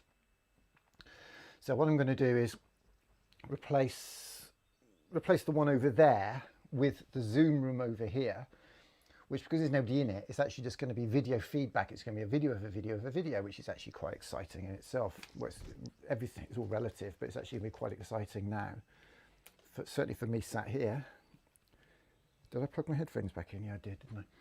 So what I've got to do, I've just got to go and configure that set there. So it's set 3. When you get to my age, you tend to sort of think aloud. So which one am I turning off? Not that one, that one. So that one, oh, got that wrong. Hang on. So it's that one we want to turn off and swap it for the screen capture over there, which actually is, should be that. Okay, it's not that because I've deleted that. If anybody's interested in this tech, just say and I'll show you. I'm quite happy to show you what's going on here. It is pretty nuts. There's no doubt about it. Absolutely no doubt about it. So I'm just going to map that video from over there. So that's screen 3. I've actually got 4 computer screens in front of me, which is why this is a bit complicated and why I have to sort of concentrate when I'm doing it. So that screen over there, that one over there, is the zoom room. And if you look at it, you'll see it's feeding back. So it's feedback of a feedback of feedback. So if I change anything over here, it will kind of freak that out. You'll see if I go in close, you can see how it's video, video, video, video, video, video in that one over that side.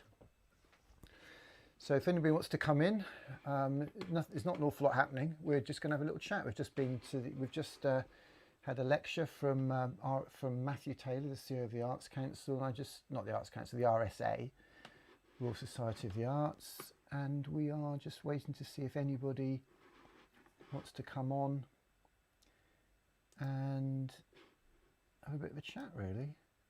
And I'm doing some system tests. Okay. So yeah, some system tests going on here. It's actually quite hot in here because I've got really powerful computing. It chucks out lots of heat and had the window shut. But if anybody'd like to come in, then yeah, just do it. Just come in. Come on down. This is probably far too banal for most of the people who are in there tonight because it's a pretty heavy lecture, social sciences lecture. I don't know if you ever listened to Laurie Taylor, who's Matthew's father. He has a fantastic show on Radio 4 called Thinking Aloud, actually. Thinking is Allowed. That's a pretty opportune title for this day and age, isn't it? Thinking is allowed, believe it or not. You are allowed to think. Oh, somebody here. Matthew Thompson's back. Was that a different Matthew? Hang on, Matthew. I'm going to click admit. Oh. So I keep missing. I must admit, I've kind of do wonder where he's. Hello, Matthew. Hi, Nick. Well done. Thank you. Well, I don't know what I've done really. I'm sort of having a bit of a laugh, to be honest. Let me see if we can get you up here. Oh, you are there. There, you're over there. I should bring you over this side. Is that blue sky or just a bit of a bright landing light on your door frame behind you? It's bright. My Wi-Fi is really crap, so I can't take you out. But I am on the Isles of Scilly. Oh, fantastic! Down west. So yeah, I'm sure I was the furthest west tuner in this evening. It is still blue here, although we've got the beginning of the weather coming in from the west. So it's going to be a wet day here tomorrow. Well, I'll be honest with you. Connecting with you now has made this completely worthwhile because it's funny. They've got all this amazing. I'm going to just patch you in over here. I can't talk and drive this because it is quite complicated. Believe it or not. I was really impressed with your DJing there. Your ad-libbing while multitasking. I was very impressed. I then had something happen here which I had to deal with, so I tuned off a minute. But then I managed to find you again. So well done. Thank you very much. No, oh God, I've just completely upset it. Hang on, I've managed to throw a PowerPoint up instead. I've just lost you altogether. I'll tell you what I'm going to do. So are you actually in John Adams Street? Are you there on site? No, I'm not there on site. No, they wouldn't allow me in the building. Absolutely no chance of that. Is it still closed? Okay, so you're doing it. It's incredible. Okay, so this is your I'm actually in Come to Paddington, that. believe it or not. I'm in Paddington. Right. Yeah. I tell you, let me just focus on this for 2 seconds because it Yeah, is, sure. Yeah, it yeah. is a bit of the virtual head FC UK. Yeah. Right. Yeah. So I've got you now. So that's just proof that I can see you. So that's good. That's a start. That usually freaks people out when they see themselves. So I'll cut back to this. I don't know, just flatter This you. is a bit annoying because that video keeps auto-playing, so I'm just going to get rid of that. There are about 15 places to tick the boxes to stop videos playing. I'll show you this if you're interested in a minute. Actually, it's nuts. Right, so I'm going to get you where that is. So instead of... RSA2. Okay, we're getting there. We're making progress. So we've got you up twice now. So I can now zoom in onto my left. There we go. Actually, I'll pull back a bit. So yeah, well, that's not very good, is it? Let's just do that properly. So what? You're in your front room in Star Street or somewhere, and I'm basically in a spare bedroom in Paddington, which is as glamorous as it gets, to be honest. And let me show you what's going on here. So you're on the Isle of Scilly. That's that place they used to get a helicopter from Penzance to, isn't it? That's it. Well, you still can, although they've moved the take. Well, yeah, the takeoff spot has moved, and so is the ownership of the helicopter. But yeah, you still can. Didn't it disappear for a bit though? Eh? Didn't it disappear for a bit? Didn't they actually get rid of it? They did. Yeah, the helicopter did stop, ceased operation, and then there was a whole wrangle as to who was going to have the right to run a helicopter. I flew over on what we call the Sky Bus. It's in April. It was Britain's busiest air route, and it's a 15-minute flight from Land's End to St Mary's. All right. I bet that's expensive, isn't it? Is that something going out? Is about 90 quid each way tends to be, 80 or 90 quid each way. Wow. And for like sort of 69p, you can fly anywhere in Europe with Ryanair, can't you? So they've kind of got a captive audience, really, haven't they? See you in a bit. Are you going back to Salonia now? Is this basically the RSA fellowship of the Scilly Isles all going home now, is it? Well, they're not in the market, I wouldn't have thought. Although, again, goes back to what it's all about, who it's all for. It is sad that you only got one person turning up to the after party. Well, we had about 5 or 6. There's 3 people on now, but they're all just watching. Or we've got a message here that says, "Hello, watcher from India. Hello, Deborah today." So these are all sorts of people from all over the world who are just picking up on our feed. I mean, there's 4 people watching it. I should probably pop the message up, actually. You did well to copy that URL down. Did you click on it or write it down and type it in? I had to. It wasn't active in my chat anyway. I had to copy it, and yes. Right, I'm going to make a shorter one then. That's ridiculous, isn't it? That's not going to work for anybody. That was all right. That was all right. It was intriguing, and also it's introduced me to your work with the Steam, campaign. So tell me about you then, Matthew. What do you do? What's your gig? Well, my gig here on Scilly, I am helping build. I'm the project manager. I think let's start with grandiosity, right? Because look at your surroundings. I think I'm building the highest density electric vehicle charging network in the world. Which means there's going to be 4 of them per island or something. Is Mate, that 2 per member of the population? We're on the right track now. Exactly right. So there's going to be. I can read you like a book, mate. I tell you, I've known you for 10 minutes. There's 36 chargers, and there are 1,300 residents. Wow. Now, Elon Musk would have just fallen off his chair and given you a gold coin for that or something, wouldn't he? Or gold Bitcoin or whatever he's into these days. Not sure. Yeah, I'm not sure how Elon would fit in the Isles of Scilly. It's a bit slow over here for him. But no, the thing is about the concept is we're all now worrying about the transition to electric vehicles, for instance, even though I don't think they are the total solution. But if you can start with a small captive population and experiment in the spirit of Matthew Taylor there, saying let's have some real world experiments, what is it going to take to nudge a very quite polluted, they've got the highest waste per capita in the country here. So what would it take to nudge this population into being early adopters of zero carbon transport? Wow. That's the question, isn't it? So it's the last of the European DOSH, matched with some UK government DOSH, and it's working through the Council of RSA. And I work for my brother. He runs a company called Natural Generation, and it's a local renewable energy company that's now got offices and workshops in Scotland and Wales and Ireland. Hello, we've got another bun. We have got somebody else in. Yeah, this is exciting, isn't it? But don't let that spoil your flow. We've actually got B. Kennedy who's rocked up. But they can sit in silence, or they can. Let me have a look. See if I can. Oops. Oh, hello. We've got a video as well. Let's. Yeah. Hello, B. Kennedy. Give us a thumbs up, B. Kennedy. Would you like to come on, B. Kennedy? Well, yeah. You're on. Sorry. Hello. Hello. What does B stand for? Bernadette. Hello, Bernadette. My name's Nick. Nick Corsten, FRSA, MIET. There's another bit. I can't remember what it is now, but not to worry. And we've actually got Matthew Thompson here as well, who's the super chat. Also FRSA. I was silly. I was hoping you hadn't noticed that, actually. I never say FRSA. Do you? I mean, is it normally part of your moniker? How about you, Bernard? No, it's not. I'll be honest with you, it's not. I've actually I was on a really horrible, spiteful Twitter conversation one day, and they really denigrated people who put it on. And I was a bit insecure at the time, so I took it off. But now I'm feeling quite hard, so I'm going to put it back on again, and I'm quite proud. Because you've got to fight for the arts, do you know what I mean? Yeah, for sure. I like it because it's a great club and it's a great network, and it doesn't hurt to self-identify. I think I was expelled from school, and I had this real wanker of a headmaster who had loads of initials after his name, and I think it really put me off. I come from Cornwall.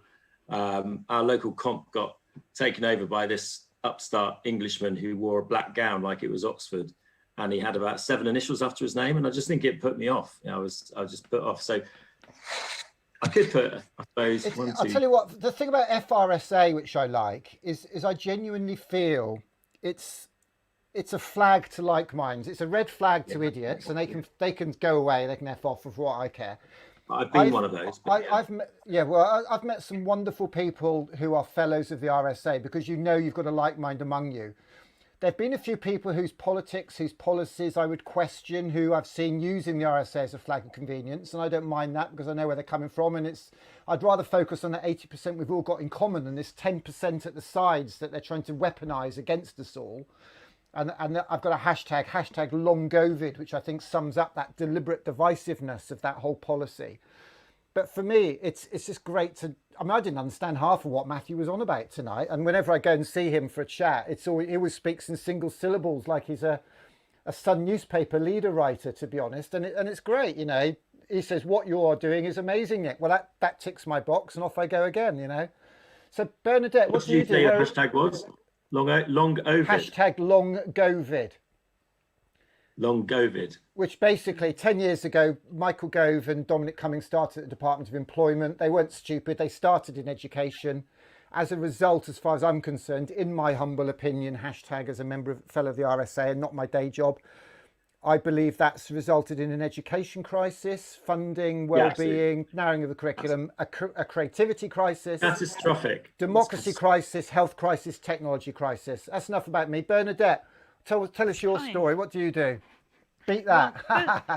Yeah. Firstly, I'm not yet a fellow because I'm quite new to this, and it's quite interesting because I've worked in the NHS for nearly 30 years, but I think more recently discovered this sort of creativity that had not been unleashed for a long time, partly from going to a very average state school and therefore being perceived as clever in an average state school and pushed into all the academic subjects.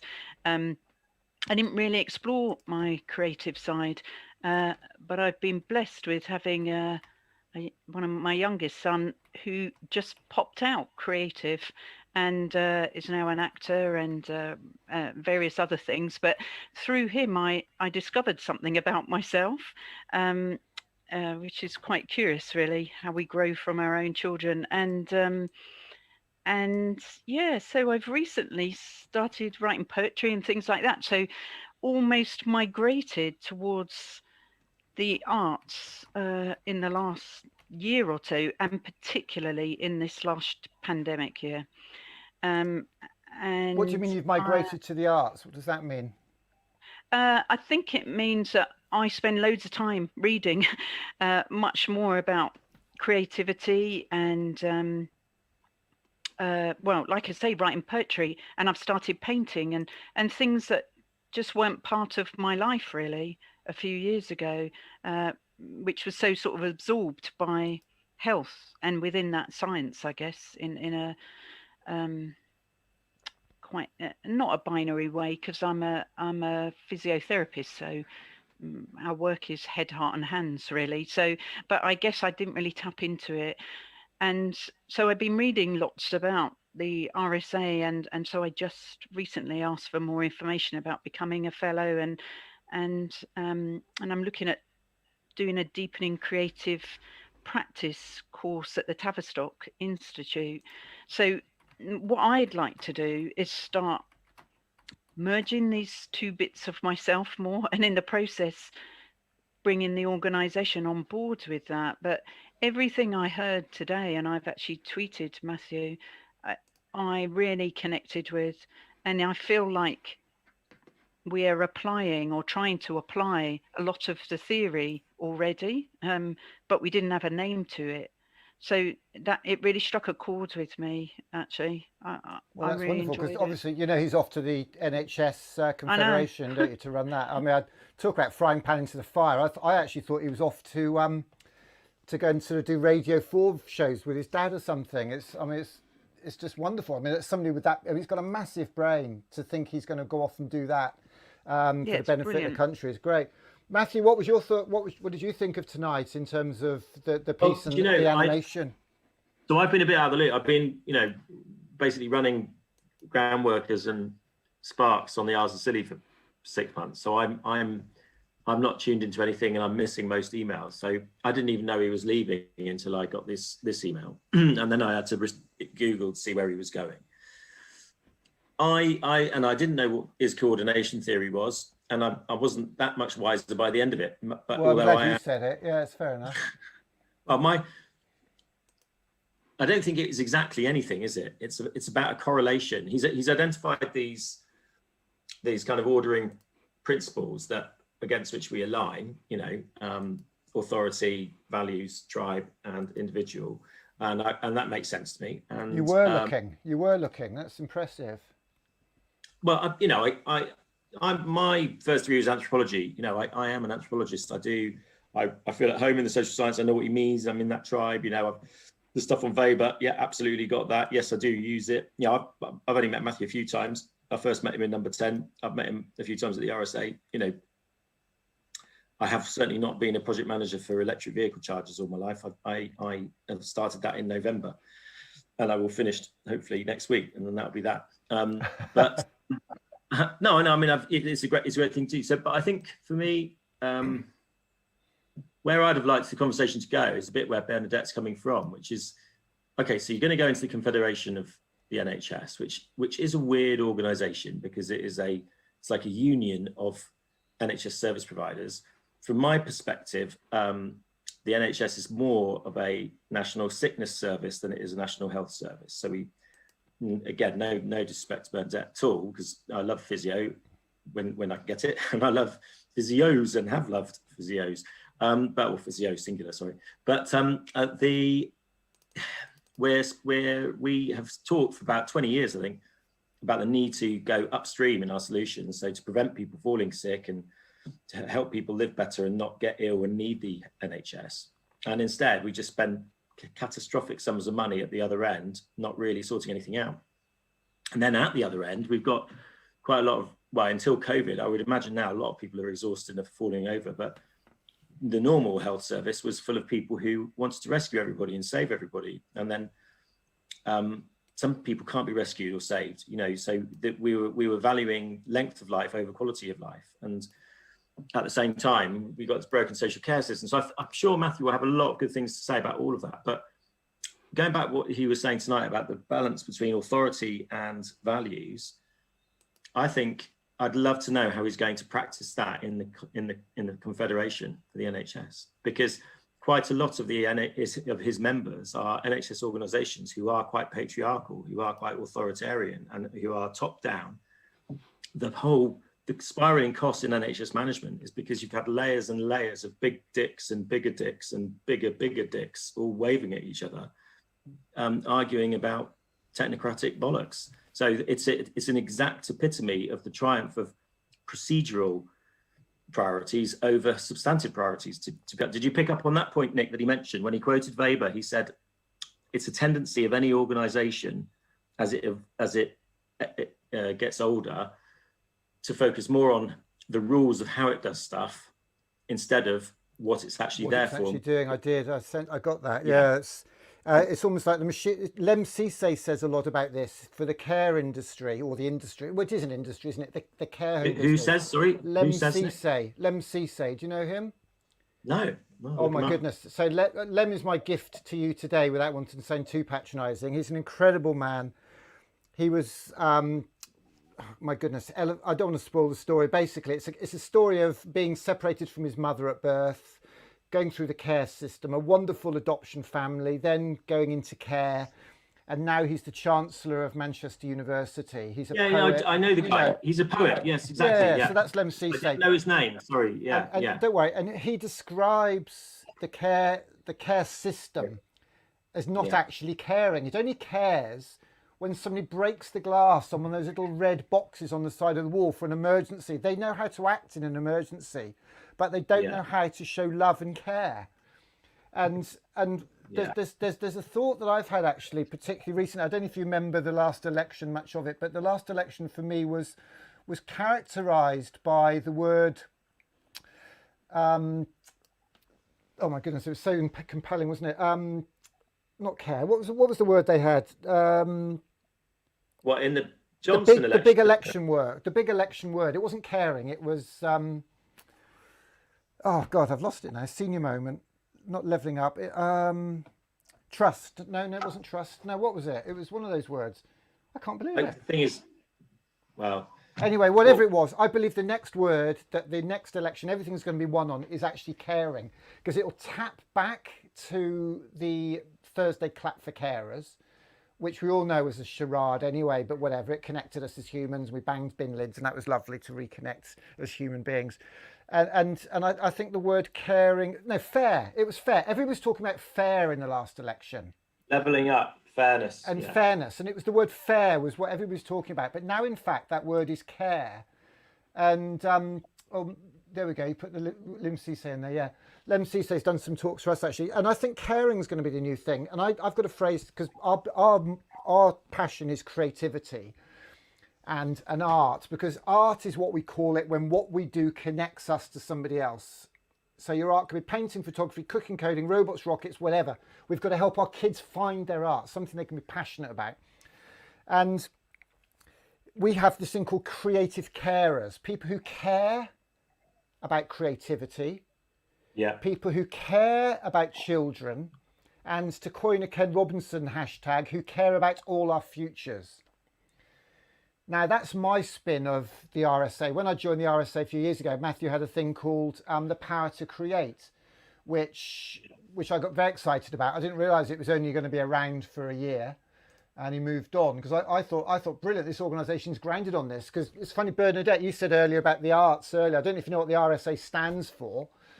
The letters RSA actually stand for the Royal Society of the Commercial Arts Manufacturers and Art, or whatever it is, Commerce Manufacturers and Arts, and it's very traditional in its outlook. And the word art and arts are open to interpretation. But if you haven't heard of Seth Godin, look up his work on art and the passion behind that, because it's very, very powerful. So Matthew, you're coming back from the Isle of Scilly soon, are you? Then are you just out there to put some charges? Well, I live in Falmouth. I live in Falmouth in Cornwall. So I just I've been working over here and going home every other weekend, or every weekend. It's depended, but I like Falmouth. That maritime museum is fantastic, isn't it? It's got some really interactive pieces in there, which I thought were wonderful, the way they brought that to life. It is. You know what it's becoming next week, don't you? A vaccination centre or something? I don't know. It's becoming the G7 Media Centre. Oh, is that rolling into town next week, is it? Well, it'll start rolling. Setup. Yeah. That's in St Ives, isn't it? It's in St Ives, yeah. But Falmouth is the base of the media. So the world's media will be in Falmouth. Do they realise that you can't actually run a cable between the two? It's like it's about 4-hour drive in the summer months. Well, I mean, everything's inside controlled. It's it's insane. I bet they're going to shut the roads, aren't they? Going to have like sort of super highways and stuff. Yeah, all that. So it's quite intense. So there's a bit of G7 fever. I'm got to write some stuff tonight about something I'm doing. I'm meant to be running a people's assembly, which I haven't really thought about enough yet. And I'm also doing some stuff with food.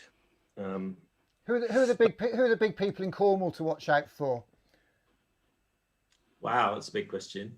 Tim Smith. Tim is epic hero. Love Tim.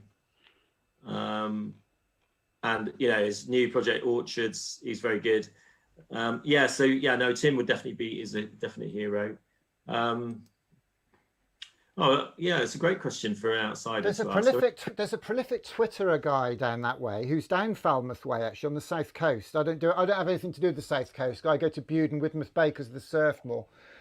But this guy's a prolific Twitterer, and he blocked me the other way. I don't know why, because I don't remember ever saying anything. Who is he? He's quite a cool looking bloke. Looks fairly progressive. Is he Damien or somebody, the Labour guy? No, he doesn't come out as overtly politics, but I've got this horrible feeling that this whole agenda thing at the moment, if you just happen to be on the wrong side of somebody on one issue, you just get sort of shoved into this binary corner now, don't you? People do behave like that. It's a weird one. I'm a bit quiet on Twitter, so I don't get into those arguments. I love your energy, Nick. You're really pushing.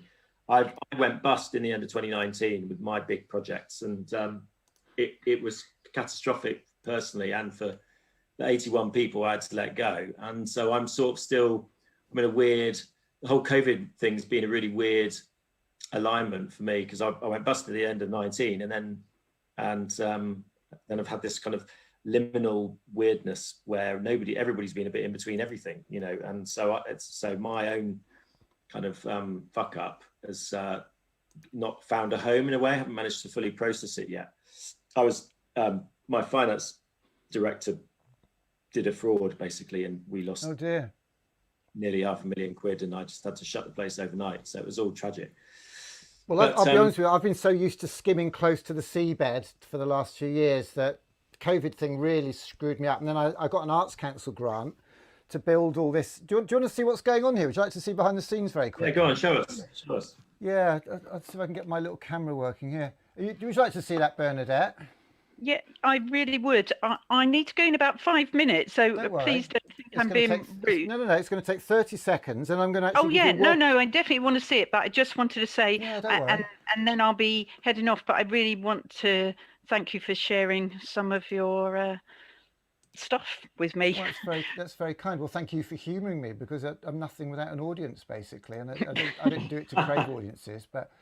I'm doing a big launch event. I announced a couple of weeks ago that I'm doing a UK tour, the #InspiredToLearn tour, because I believe that our kids need to be inspired to engage, particularly after the year they've had. Yeah. And I'm trying to get why can't I get? No, well, just keep gigging, because I know you. So the thing I've struck, what you're saying about long COVID.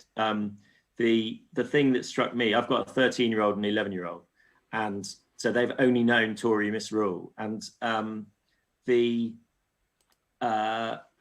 is what they've done to education is ultimate triumph of proceduralism. It's all about uniforms and grammar, fucking fronted adverbials. It's all just nonsense. And my 13-year-old hates art. He hates art because he's been taught it's all about technique and shading. It's nothing to do. Don't start on me on that. It's nothing to do with imagination or anything else. And it's amazing how you can kill art, isn't it? You wouldn't think people could do it, but they manage. How could you do that? Well, actually kill more than that. Like my son, who loves creative writing and English, by the time he was doing A-level English, he was virtually crying doing English. They absolutely stripped it of heart and soul, and it took a whole year. It took a year out to try and rediscover he's now doing a degree, English and film, but he had to work on himself to recover from what education had done to his passion of English. It's horrible. Well, you'll obviously you'll be aware of the year they've had. We really owe it to our kids, to our teachers, and to our communities to be inspired. Yeah. Hang on, but our schools. So the key thing I want to ask you, so with this, all schools, tech headlines, green schools, screens, the and I'm thing that launching an appeal to the help drive for all our kids procedurality, aim high. they're We're focused looking on for schooling, creative carers, people rather who than care learning. about creativity, So, about how children, well and all our schooled you are. futures, who can spare a few quid Is to that you help live us now? take this into What's that? schools I'm across the country that really need it. And we're also looking for three. It auto-played because I hadn't ticked all my boxes as usual. Basically, I'd like to show you. Was the audio playing then as well? No. No, it's because I've got to tick these two boxes as well. So basically, I announced a couple of weeks ago a 2-week tour of Britain. So not a 2-week, a 2-month tour of Britain where I was going to go into schools and do all this amazing stuff, and no schools could book me because I had no money. So tomorrow I'm doing a live stream from Ironbridge to announce that we're going to do it for free, but I need to get the sponsors to pay for us to do this tour after half term. I'm going to go for 2 months, and I've done it from Cornwall to Scotland and back again before.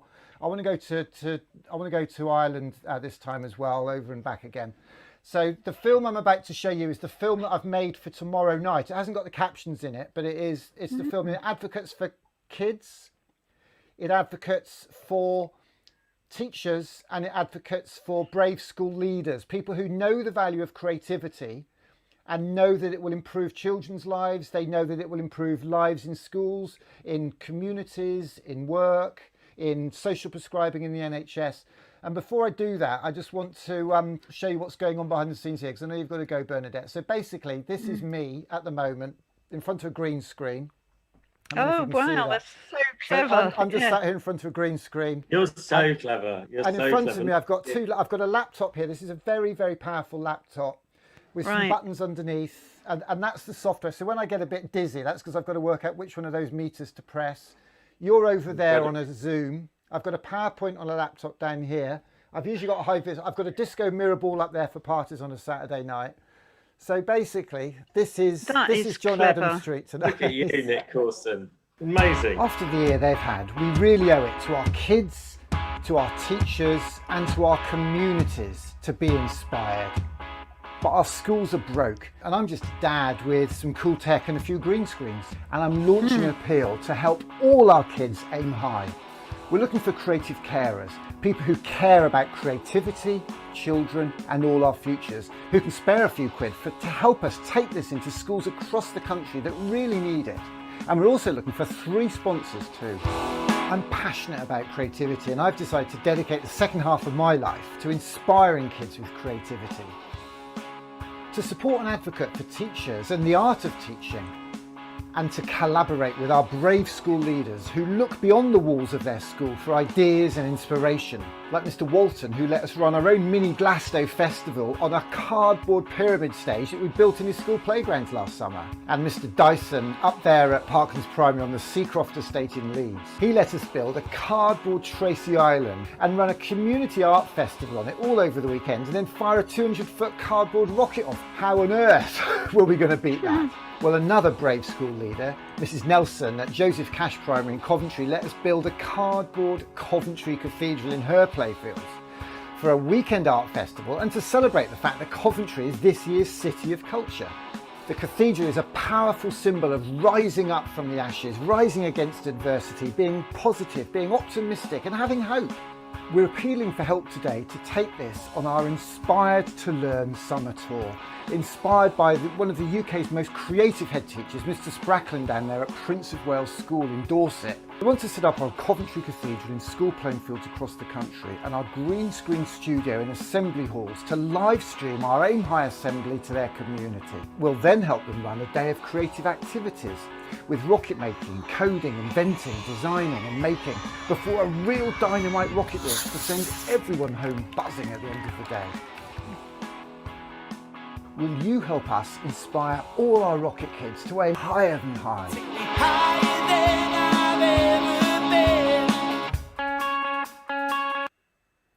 There you go. Hey, Welcome to my Lee, life. that is great. You know what's so interesting? My husband's a primary school teacher. He's actually on a governor's meeting downstairs on another laptop. Um, Well, this is all they're on head- YouTube. You can watch it later. I'll send him to yeah, sleep, I'll won't it? share it with him, and I think their acting head for next year will be really keen, just right up her street, I think. Where are So you based again, Bernadette, did you say? I'm in London, southwest London, Okay. Mortlake, near Richmond. Okay, cool. Well, I'm Paddington, but I'm travelling all over. But no, I mean, Yeah. thank you so much for your interest. I mean, as I say, Oh, tomorrow, it's brilliant. I'm just going to put an appeal out tomorrow and try and get people to pay for the individual days, 3 sponsors, and see what happens, you know. And there's, How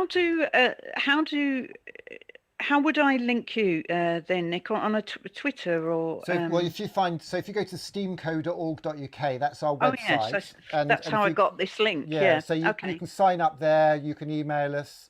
You'll find Yeah. Steamco on Twitter. And, Yeah, what's your platform? Are you using Crowdfunder or what are you using? Basically, I've got a Patreon, which is like a £1 a yeah. month type thing. But I'm actually going to set some credit card links up tomorrow so that people can literally, because I know that there are a lot of corporate type people out there who can actually stick stuff on their credit cards much more easily. And that's what I'm going to be doing. I'm going to be encouraging people to just sort of support us with a credit card. After the year we've had, I think our kids need a bit of a break, to be quite honest. Yeah, that's the vibe. completely. That sounds brilliant. Thank you for sharing that. I'm really sorry, I've got to run now. Don't but worry, Bernadette. Thank you very much for joining us. you know what's so brilliant is when you enter a space of unknown. I didn't know what this was going to be like. I just saw the link after the RSA. You never quite know what's going to come out of it, do you? And what's curious is if this results in my husband's school embracing this idea, that's a great outcome from a brief conversation. So along with what I've learned, so I really thank you for hosting that. I've really enjoyed it. Well, no, And thank nice you to very meet you much. both. That's very special, and it's these human connections. That's what the RSA is all about. It's a place where we would have come to that event. We'd have been having a glass of wine downstairs. Some of us would have gone onto a pub. But I think the future now is running events that are hybrid. So we could be doing this live. We could, a little bit of everything, and bring people who aren't there together.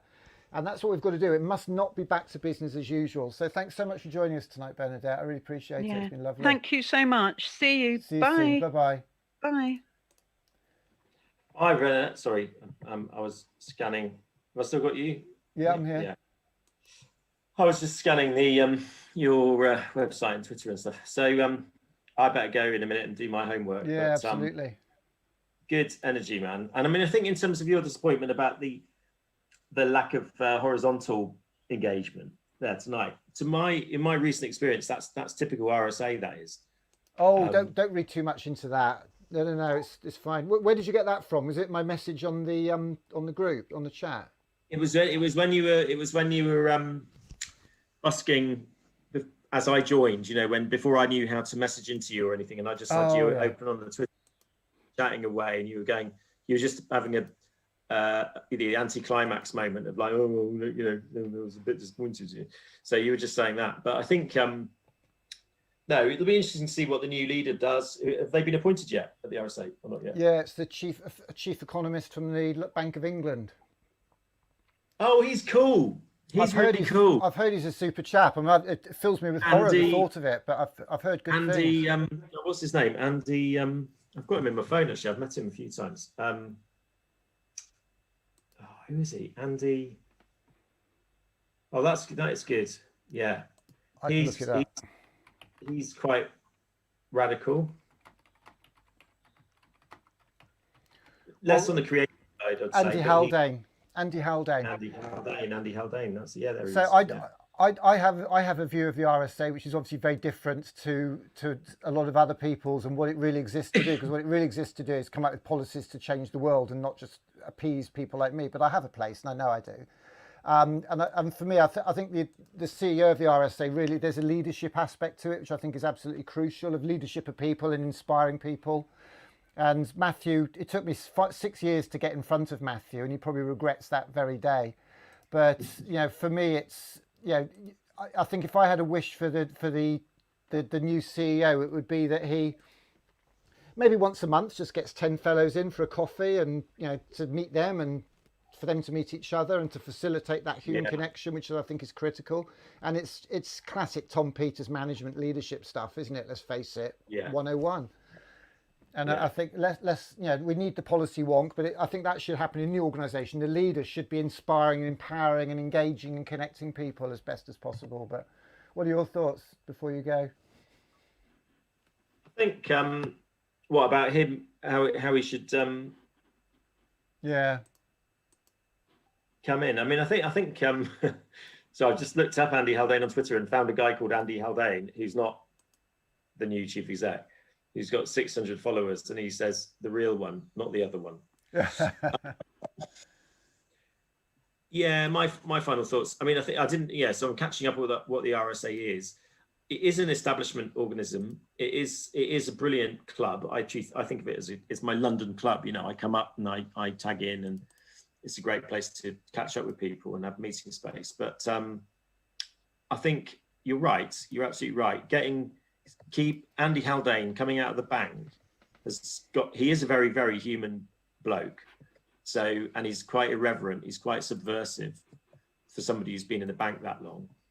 He set up a blog called, what was it called again? Bank Underground, I think it was. But it was a place where bank staff could express themselves about economic issues that mattered, but without being caught up in procedure. In Bank of England, this must be clear, this must be... After the year they've had, we really owe it to our kids, to our teachers, and to our communities to be inspired.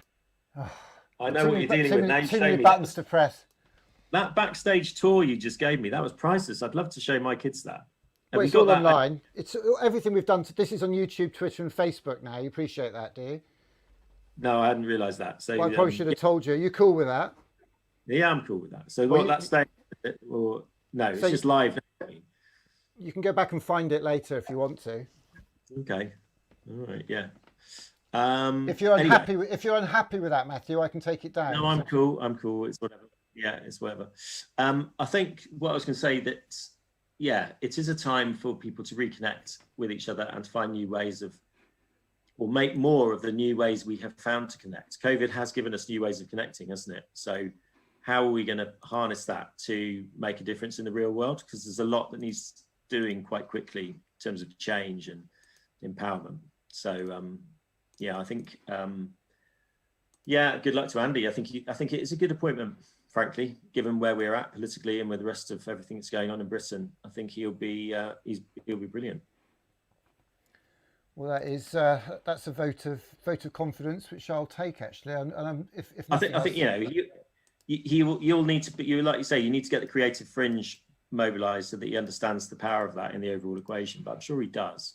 I think, but it is a big moment, isn't it? Matthew's been there for 15 years. When I first met Matthew at the RSA, I didn't have any trousers on because I'd cycled, it was wet, so I'd nipped down to the basement toilets to get changed, and he came in for a pee just before he was going on stage or whatever, and that's how I first met Matthew Taylor in the RSA. I'd actually met him in Downing Street before that, but fantastic. Well, be sure to connect, will you? Believe it or not, I'm actually in Cornwall over half term. I'm down in Cornwall from Tuesday to the following Monday of half term. I'm going to be in Widmouth Bay that week. Yeah, so if you're in Falmouth... I'll be in Falmouth. So, but if you come west, let us know. I don't know where we may be leaving Cornwall that week. Okay, it always happens, isn't it? It will, come down. Everybody goes the other way. You pass them on the motorway.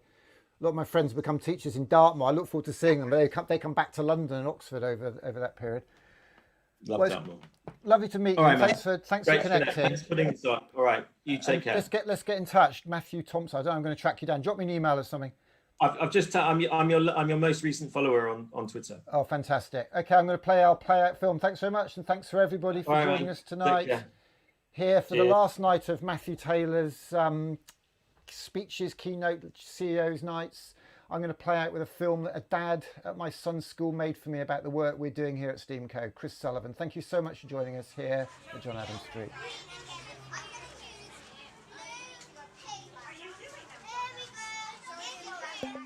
We're all born artists.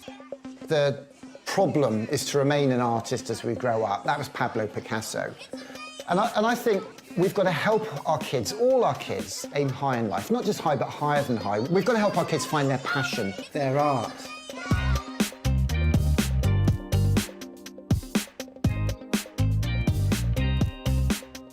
So I'm Nick Corsten. I'm just a dad. I'm co-founder of STEAMco. One day maybe I'll be the CEO, I don't know.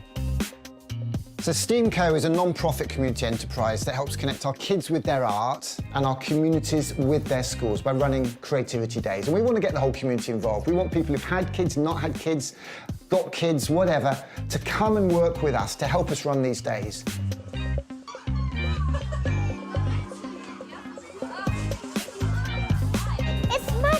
It's magical. What inspired me? Well, I saw a talk by Sir Ken Robinson. I read half a book called What's the Point of School? On what we should be teaching our kids.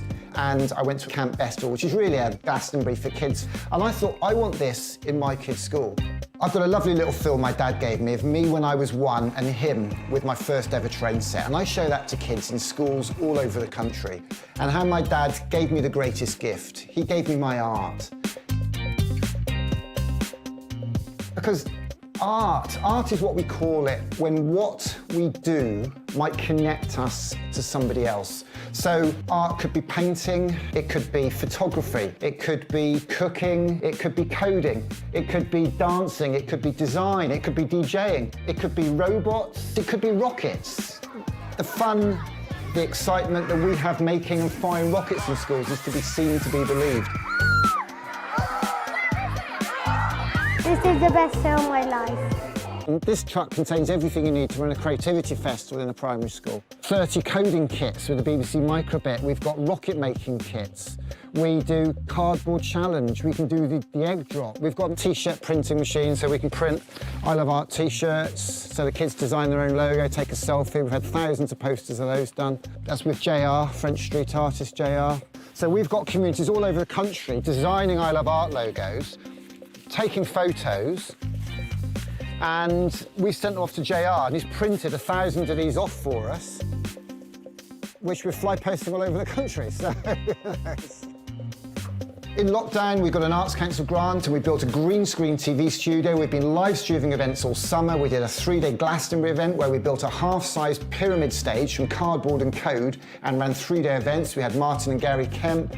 We had Glenn Matlock from the Sex Pistols on stage alongside community artists, dads and their kids. And we had a young lad from Leeds called Lenny who played his piano on stage, all virtual. And that's what we want to do. Lockdown's not going to lift in a hurry, and we're running festivals from a spare bedroom here in Paddington, but we need people involved. We want people to collaborate for creativity. I think they're doing fantastic work with STEAMco. For me, collaboration is everything. Elton John gave me the greatest gift. Actually, he made a film, I don't know if you saw it, with John Lewis, where basically he tells the story of how he was given a piano as a kid and worked hard and made literally $1 million. I saw that film, ripped it off, put our own subtitles on it, and Elton John retweeted it. It had 50,000 views in an hour, and I went on a 2-week UK tour from Cornwall all the way to Carlisle, showing that film, showing my train set film, talking to kids about art and creativity, letting off rockets, and inspiring schools across the country in our 12 days of Creative Christmas tour. You've inspired one little boy in particular, a very quiet boy, and as that rocket shot into the air, we heard the words blast off come out of his mouth. Innovation, technology, and dreams rocketing up to the sky. The state education system, we have a lot of people feel it's been narrowed and narrowed and narrowed, focusing on teaching and testing of highly academic subjects, which are important, which are right for some kids, but it's not for everybody. And some kids come out of the education system literally broken. 9 out of 10 schools in Britain have reported cutting the arts in some way or another, which is a real tragedy. And we're going to lose that cutting-edge creativity that made Britain so famous. Creativity is Great Britain, after all. The ideal future for me would be a whole load of these trucks on the road with passionate, enthusiastic, committed, creative people, helping connect kids with their art and communities with their schools all the way across the UK. As Albert Einstein said, imagination can take us anywhere.